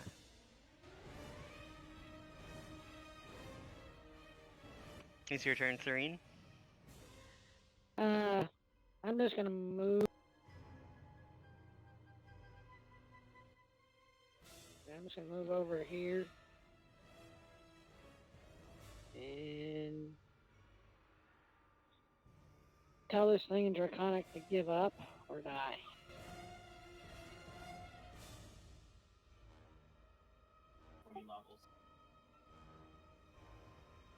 Uh, it hisses back in Draconic. Some. It doesn't translate very well, but essentially telling you to go eat your own tail.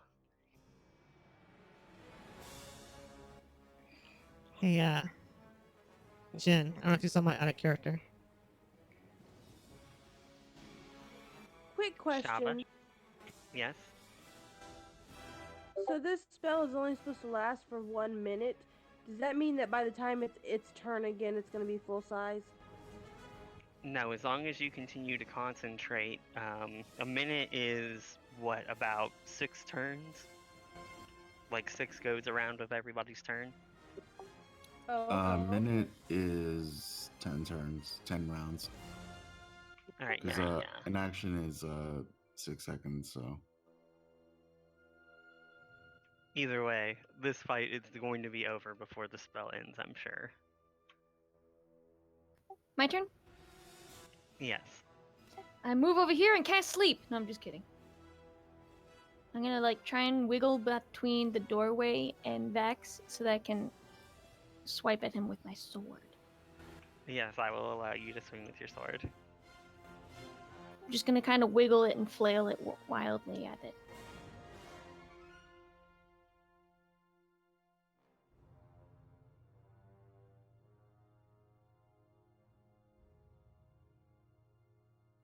It's a hit.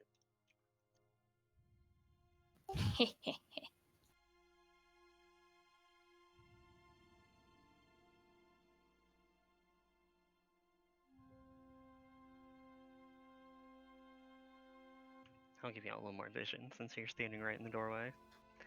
Yes, it was a very good solid hit on the lizard folk.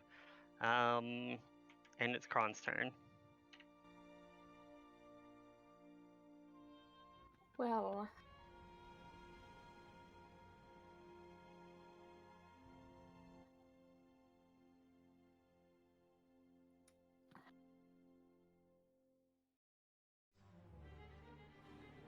Kron isn't that into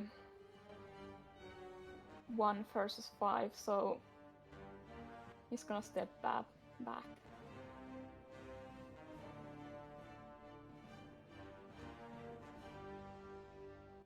Okay. The lizard folk stands up onto its feet and leaps forward onto Vex, attempting to bite her. Piggyback ride. Whee! But it's a little tiny guy. He's cute. It fails. It fails to connect. It's tickling me. It's tickling me. Okay. Is Clan Reaper's turn? Alright, so can I keep my concentration and pick this guy up and try and throw? Where are you? Where'd your token go?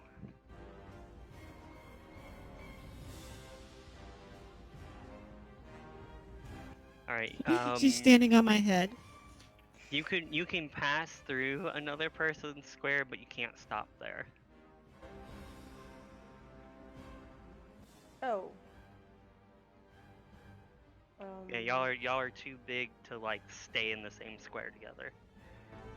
I think you were there first, so let me move then.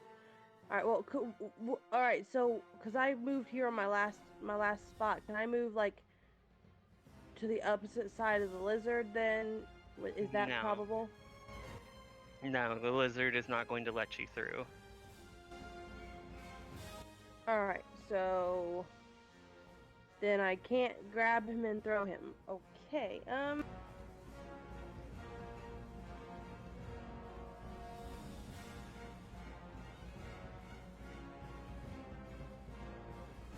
Ooh, I have manacles. Can I try and put them on him? No. Y'all killing me, people. Okay.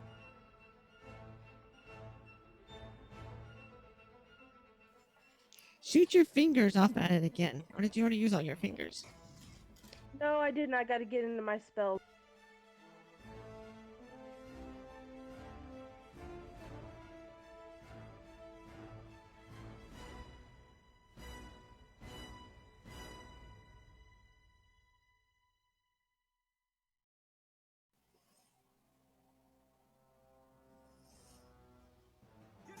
All right. Alright. Is the audio cutting out, or is it just me? Everybody's been doing fine for me. I just shot my 3 missiles at it. Alright, as the bolts of force slam into the lizard, it collapses to the ground. Quite dead. It's And only a little bit dead. It's getting better! Mostly dead. for a moment, the temple falls quiet, the heavy breathing of your comrades being the only noise that you hear in the moldy, dusty, dank temple. Dank.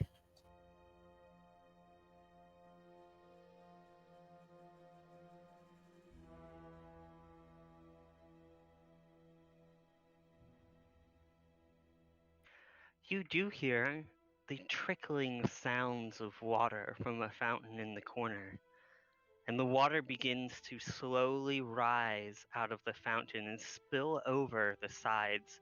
The floor becomes wet. The blood of the lizard folk streaking along the floor with the blood, and the water creeps over to the walls and starts to run up the walls. Shava's gonna back away from the walls at this point in time. That's perfectly normal. Well, that's some interesting gravity in the temple here.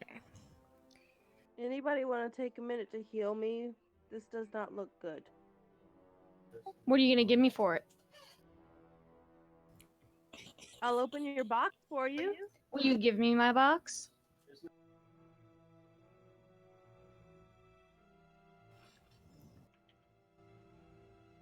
I'll heal you if you give me back my box. How about you heal me and then I'll open your box? Yeah, no way. Good luck, buddy. All right.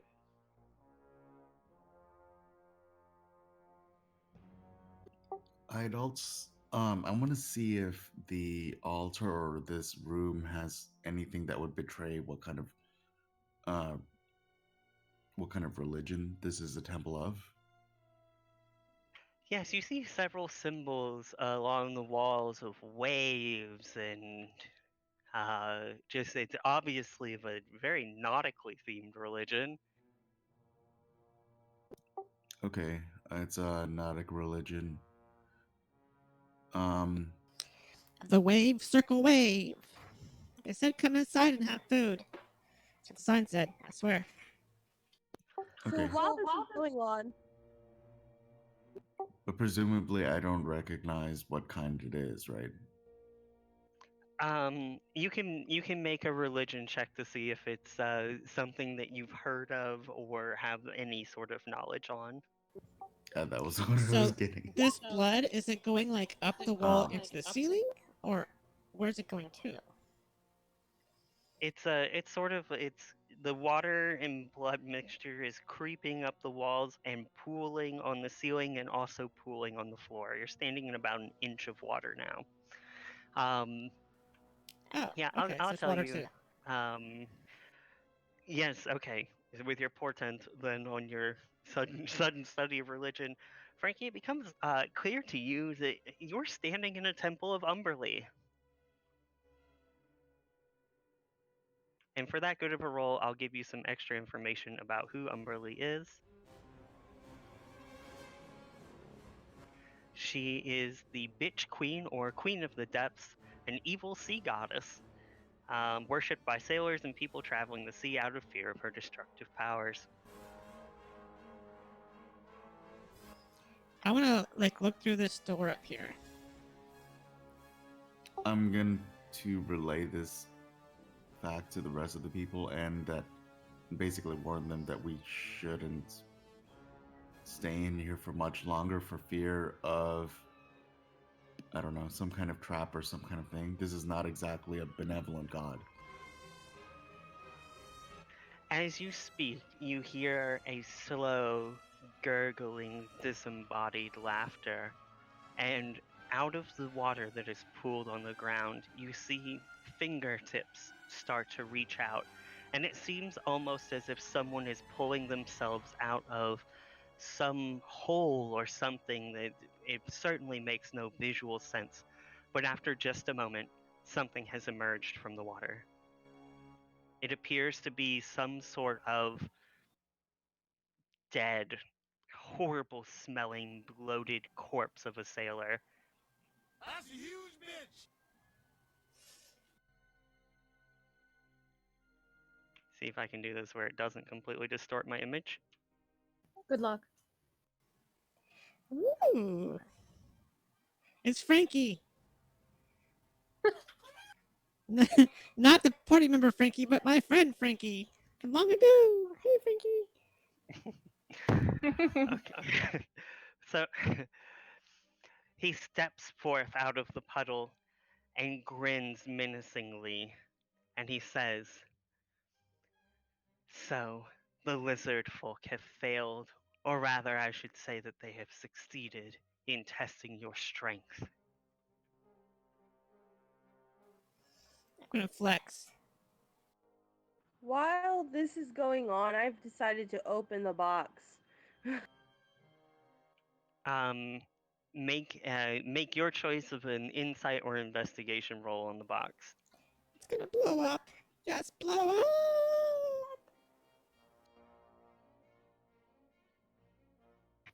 Meanwhile, Shava's gonna just stare at the dead guy.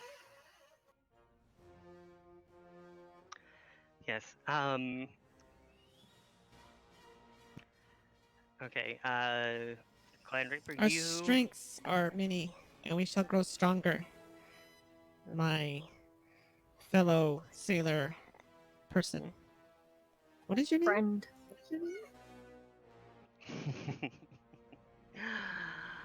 I have no name. I am the dead. Stevie I am the Jones. drowned. I am hers, and so are you. For too long, this temple has lain desecrated, abandoned. She deserves more. She deserves better. Flowers. You should get her flowers every now and then. You will bring her more. You will bring to her from the village a woman. In return, you will receive treasure. And the dead sailor waves his hand, and all of a sudden there is a trunk full of shiny stuff sitting in front of you.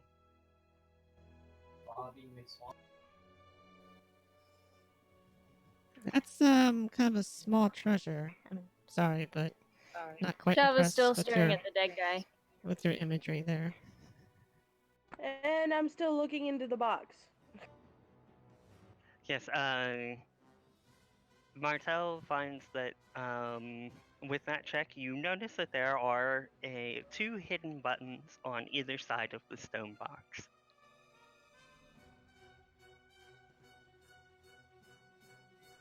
Okay, so I'm going to turn the box away from me and press the buttons, holding it out at a distance. The bottom blows out. The box springs open and a piece of Damn, parchment falls Sarah. out into the bloody water below. Great. Ah!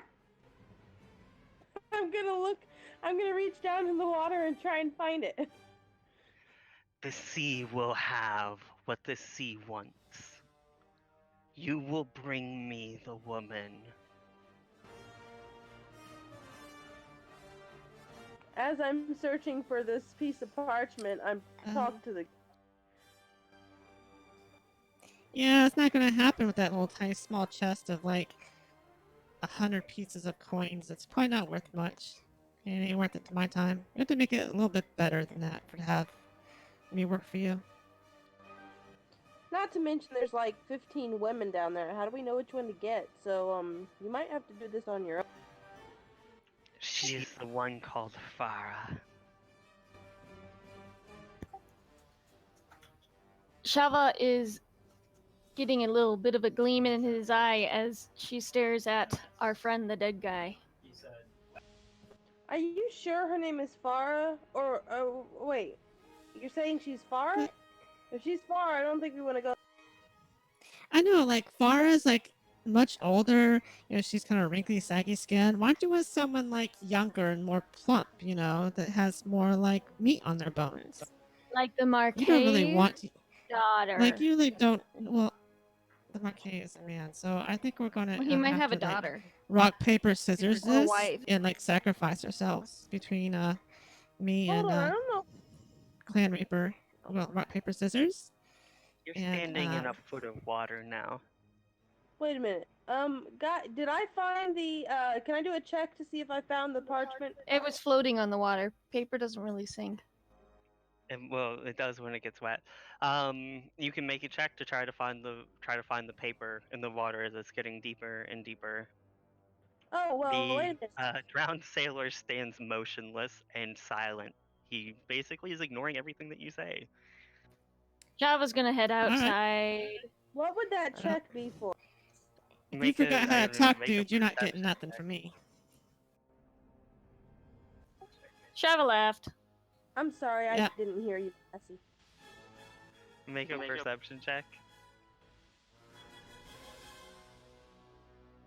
We are one. Super You manage to spot the paper combine it to make sort of one bigger floating about character. in the water. Alright, so I'm gonna pick it up and head outside. Okay. Yeah, like the water's a foot high, which is like groin level for me. I'm like 3 feet tall. Kron is just happy as can be in the water. Nobody's gonna take that treasure. You were a little quiet there. What'd you say?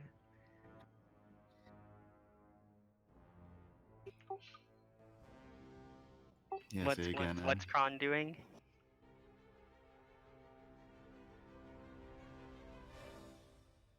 I had my mic turned off this whole time.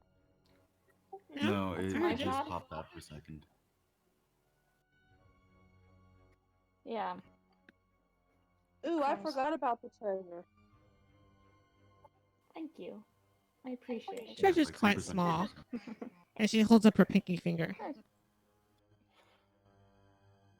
Macron's gonna leave with others.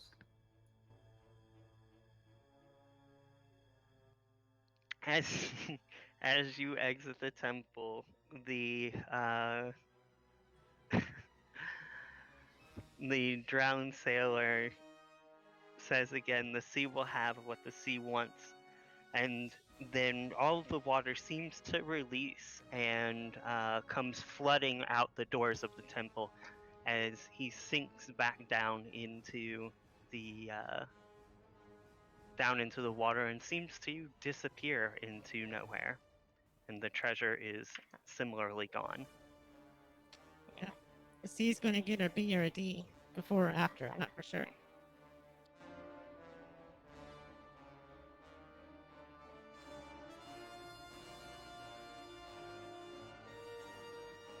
Okay, Okay, so I'm going to go back in now that he's gone and look in this room. And what's in this room? It is just thoroughly trashed. There's broken bookcases and stuff. It looks like maybe sometime some 60 or 70 years ago this temple was occupied by sailors and pirates, but it has been a very, very long time since anyone other than lizard folk lived here. There's no other doors out of here. It's just There is another door, but it's blocked. okay.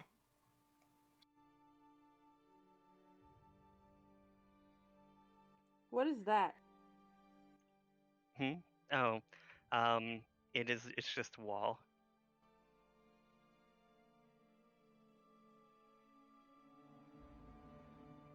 Okay, so what do we want to do, guys? Apparently, this Let's go talk to crazy. Farah. Wait, in the room, Yeah, so you can that's. get a description for this room. Clan Reaper went in this room, so you can get a description. It's more of the same. There's some old, decrepit beds, and one corner of this room seems to be where the lizard folk had made some sort of decision that this is the proper place to defecate. You are now standing in it. Yes. Ah. Gross. Poopy boots. Just call me Poopy Boots. Make sure you wipe your boots off. So what say y'all? Well, I say we go back to the village and let that old woman know what Ghost Boy.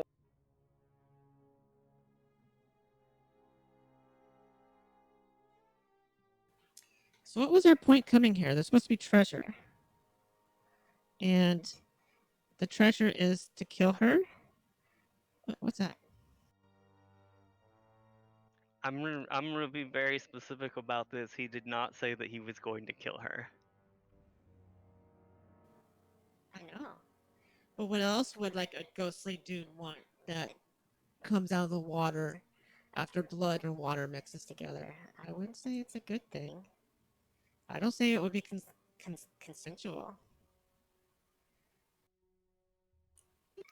Is there anything else that I gleaned from my knowledge of the Umberlee's temple, or is there anything in general that I know about that religion that might shed light on?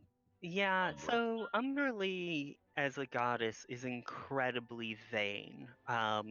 Basically, like, she believes that she deserves to be worshipped. And so, let's see here. She acts on very turbulent whims, sometimes striking deals with mortals for flattery and power. So I say we go talk to Farah. Farah. I mean, we don't have to take her there, but we can ask her why this god might want. Yeah, is Farah like attractive for a human? I'm assuming she's a human, right? Yes, yes, Farah is a human. I mean, like, I thought she was cute.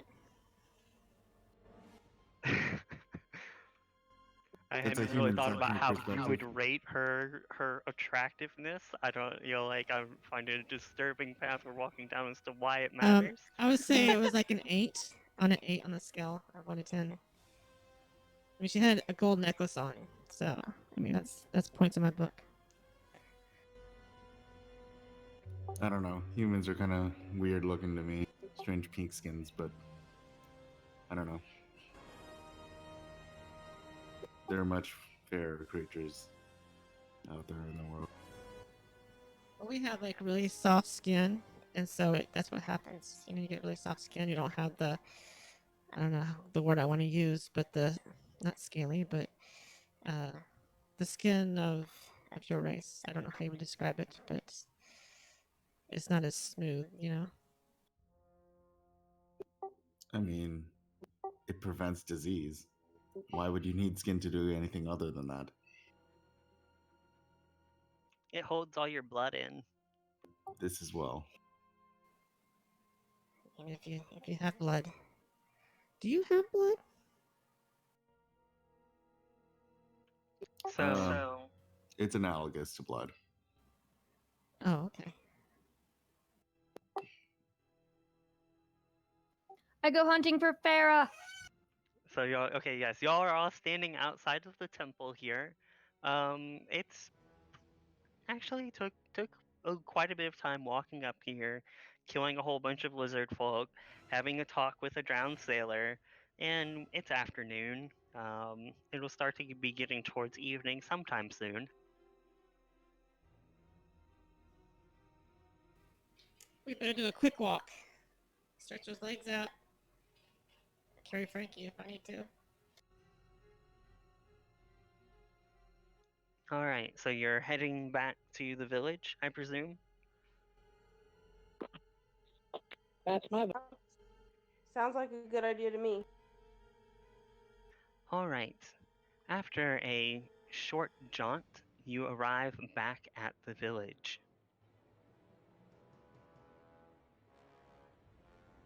Of course, look you for see Farah. the children running around recklessly, and you return to the town hall, though you notice that Farah is not present.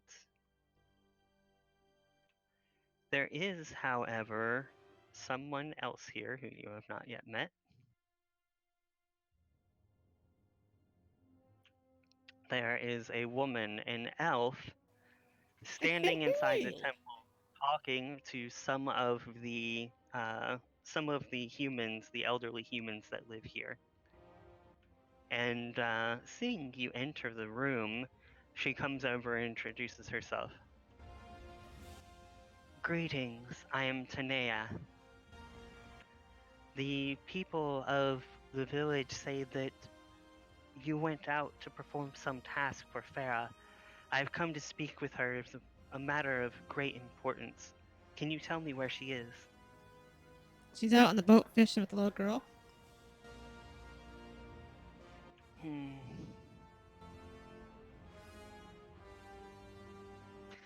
Well then, perhaps you can help me instead.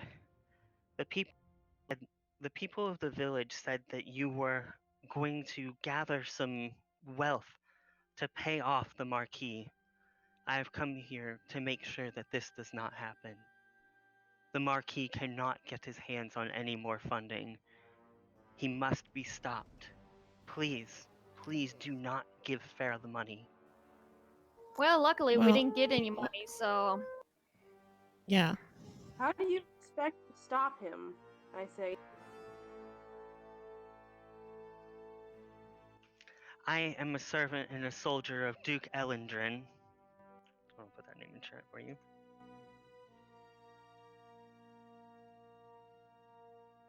I'm guessing this Duke is, nice?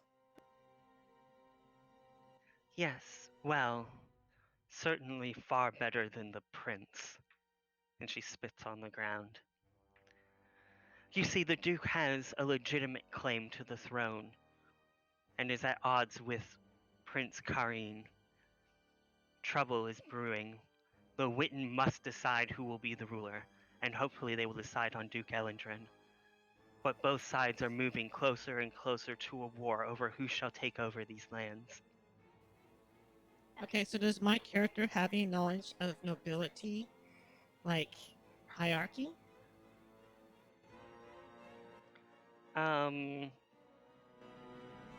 Let's see here.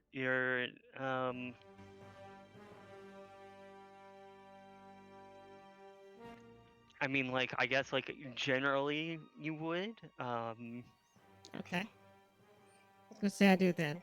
So you're trying to tell me that the Duke is next up for the crown over the prince? It's complicated. In order, the law states that one must have a blood tie to the throne. Right. Right. So, like, The would he be prince his own is the grandpa? son of the late king, and typically would be next in line. Traditionally, it has fallen through a dynasty like so. But Duke Elendrin has a blood tie to a previous lineage. Technically, he has a legal claim to the throne. The Witten must decide who shall take the title of king. The Witten The who? has not convened. The Witten is like a council of like rulers. Okay. I thought that's is that a person or is it a thing? Yeah, it's a thing. It's a council. Well, your land is a little different here. Yes.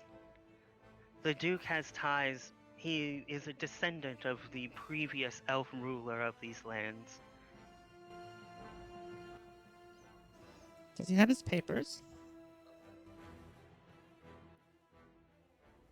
She squints at you, looking a bit confused, and writes it off as just you not sort of knowing what you're talking about.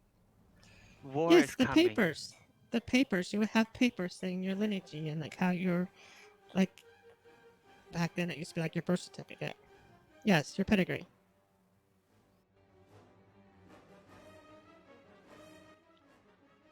Yes, the Duke's lineage is well known throughout the lands.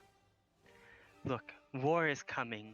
Kisawa may not look like much, but it is a point of specific strategic interest. That is why the Marquis has been here, looking to drive the people out of these lands so that he may station his forces here in support of the prince. We Well- must not let that happen. I have brought a force here of the Duke's men, and we I will guess station here whether the people of this village want it or not, though we would far prefer that we have friendly relations.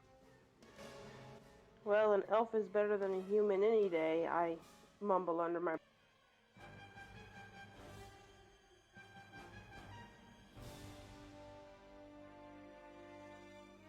Perhaps we should go see this, um, the guy who came here and see if we can, like, oust him without war.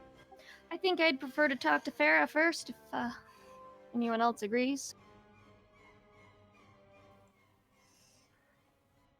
Tanea smirks at what Clan Reaper has said, and says, "The Red Marquis is a powerful sorcerer, not one to be trifled with. I would think twice before trying to barge into his tower." I hold my You say hand up red? and Red Marquis? Yes. Okay. As he came to be known before he earned his title in the Pirate War. I hold my hands up and let sparks fly from my fingers as my eyes glow. I'm not to be taken lightly either. Keep that in mind, elf. Make an intimidation check. It's probably not gonna work, but okay. This Clan Reaper doesn't like anybody. Sparkle fingers. Those jazz hands are mean. Right. So we have sparkle fingers and we have poopy boots. You all understand all these And the dark nicknames. emo kid. Yeah, emo. Told you it wouldn't work. Tanea looks unimpressed. It was the sparkles. It's a moot point. If you were not able to recover any gold, I know that there is not enough wealth in this village to take to the Marquis. It is decided. I will return to my camp. When's this war? When's this war you're talking about? Like 3 days from now? A week from now?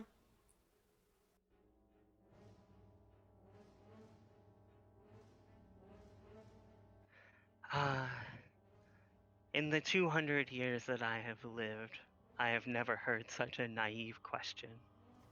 War You comes said a when it war comes. is coming. Okay. Just as the sea will have what the sea will wants. Oh, okay. Bye. Right?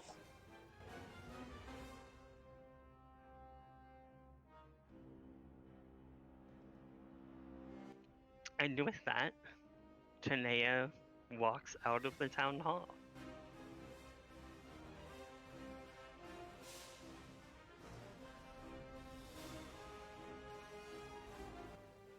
Well, if you didn't catch that last bit, I think she was working with the pirate dude in the temple. See Yeah. once. I think so too. So, and we learned that she is a evil god. So, she's a bitch god or something like that. So, eh, Ooh, you said a decide. bad word. I know, right? But like, my question would be, which of the is the better of the two evils?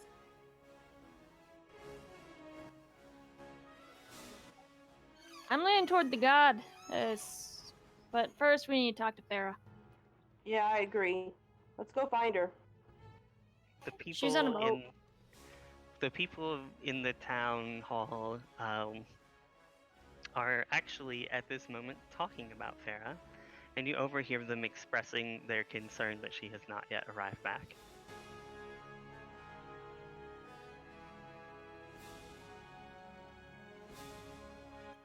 Well, the sea gets what the sea wants.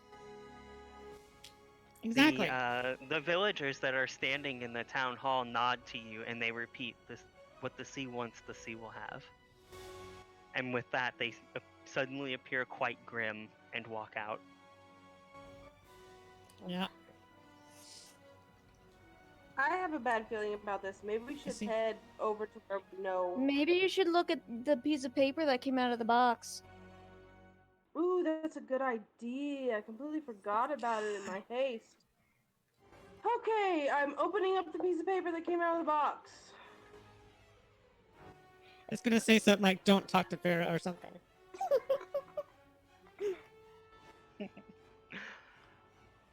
It's a map. It's a map of Kisawa. And I'm the map, I'm the map, I'm the map, I'm the map. And it has a mark on it, which your other map does not have. Nice. Nice. Where's the mark? One moment, hang on.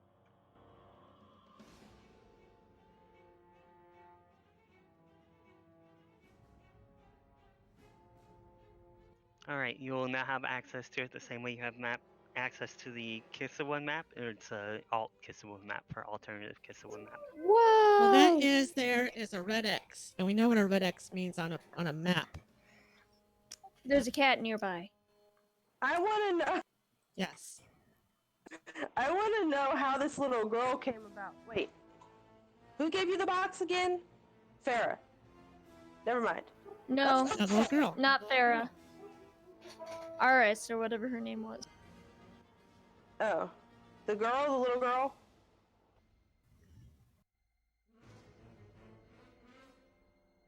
Vex, what does the big red X mean? Well, I have traveled. A red X on a map usually means some kind of treasure. But why the X? Is that some kind of nautical term or some kind of cartological term? Yes, it is the intersection of two lines crossing each other to make it so when they meet in the center, you dig 10 degrees to the left. Interesting. It must be intersection of like longitude and latitude. Quite a complex idea. And I'm gonna start lecturing at you for another minute or two.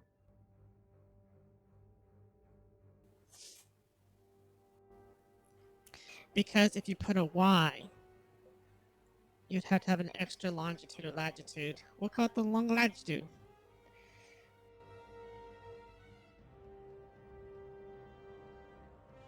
Indeed, that would make it into a three-dimensional kind of thing.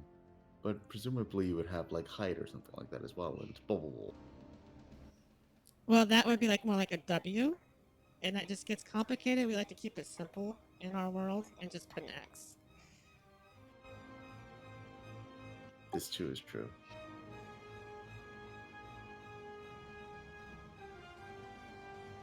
Perhaps we should go take a nap.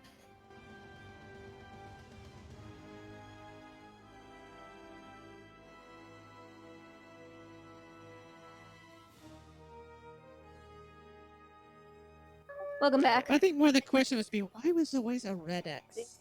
Take a long rest. Because the blood, a blood oath, to put the X on the map.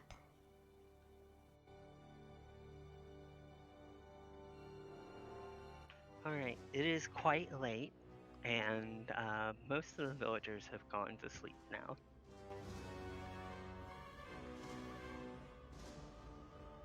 Me too. Alright. Are y'all taking a rest? Yes. Yep, okay. We all should take a rest. Great voice in the sky. Okay. As you go back, Oh, I'd like to identify the box from which the piece of parchment / map came from. Just to see if I can discern anything else from it.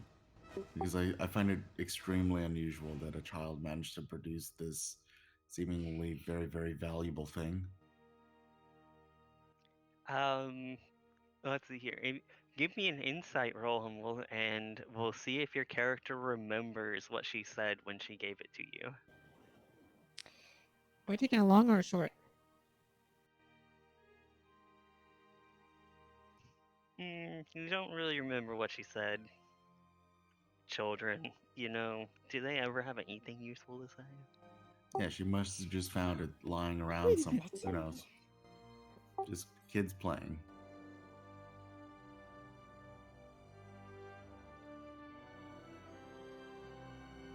All right. I'm guessing y'all are doing a long rest since it's the middle of the night. I don't know. That's up to you.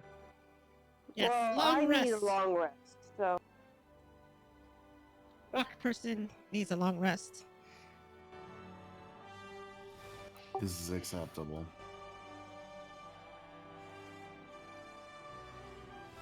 All right. As you lay down to sleep, you are plagued with terrible dreams. You recall the Sahuagin attacking the boat and the storm ripping the boat to shreds. You see the water raising in the temple, but you can't leave the temple. You're stuck and the water raises, and you choke, and you try to swim, but there's no escape, and you begin to drown. You wake up in a cold sweat. Still in the back of your mind is the horrific, gurgling, drowned laughter of the sailor. Maybe we should go back to the temple. Perhaps we should try and find the little girl.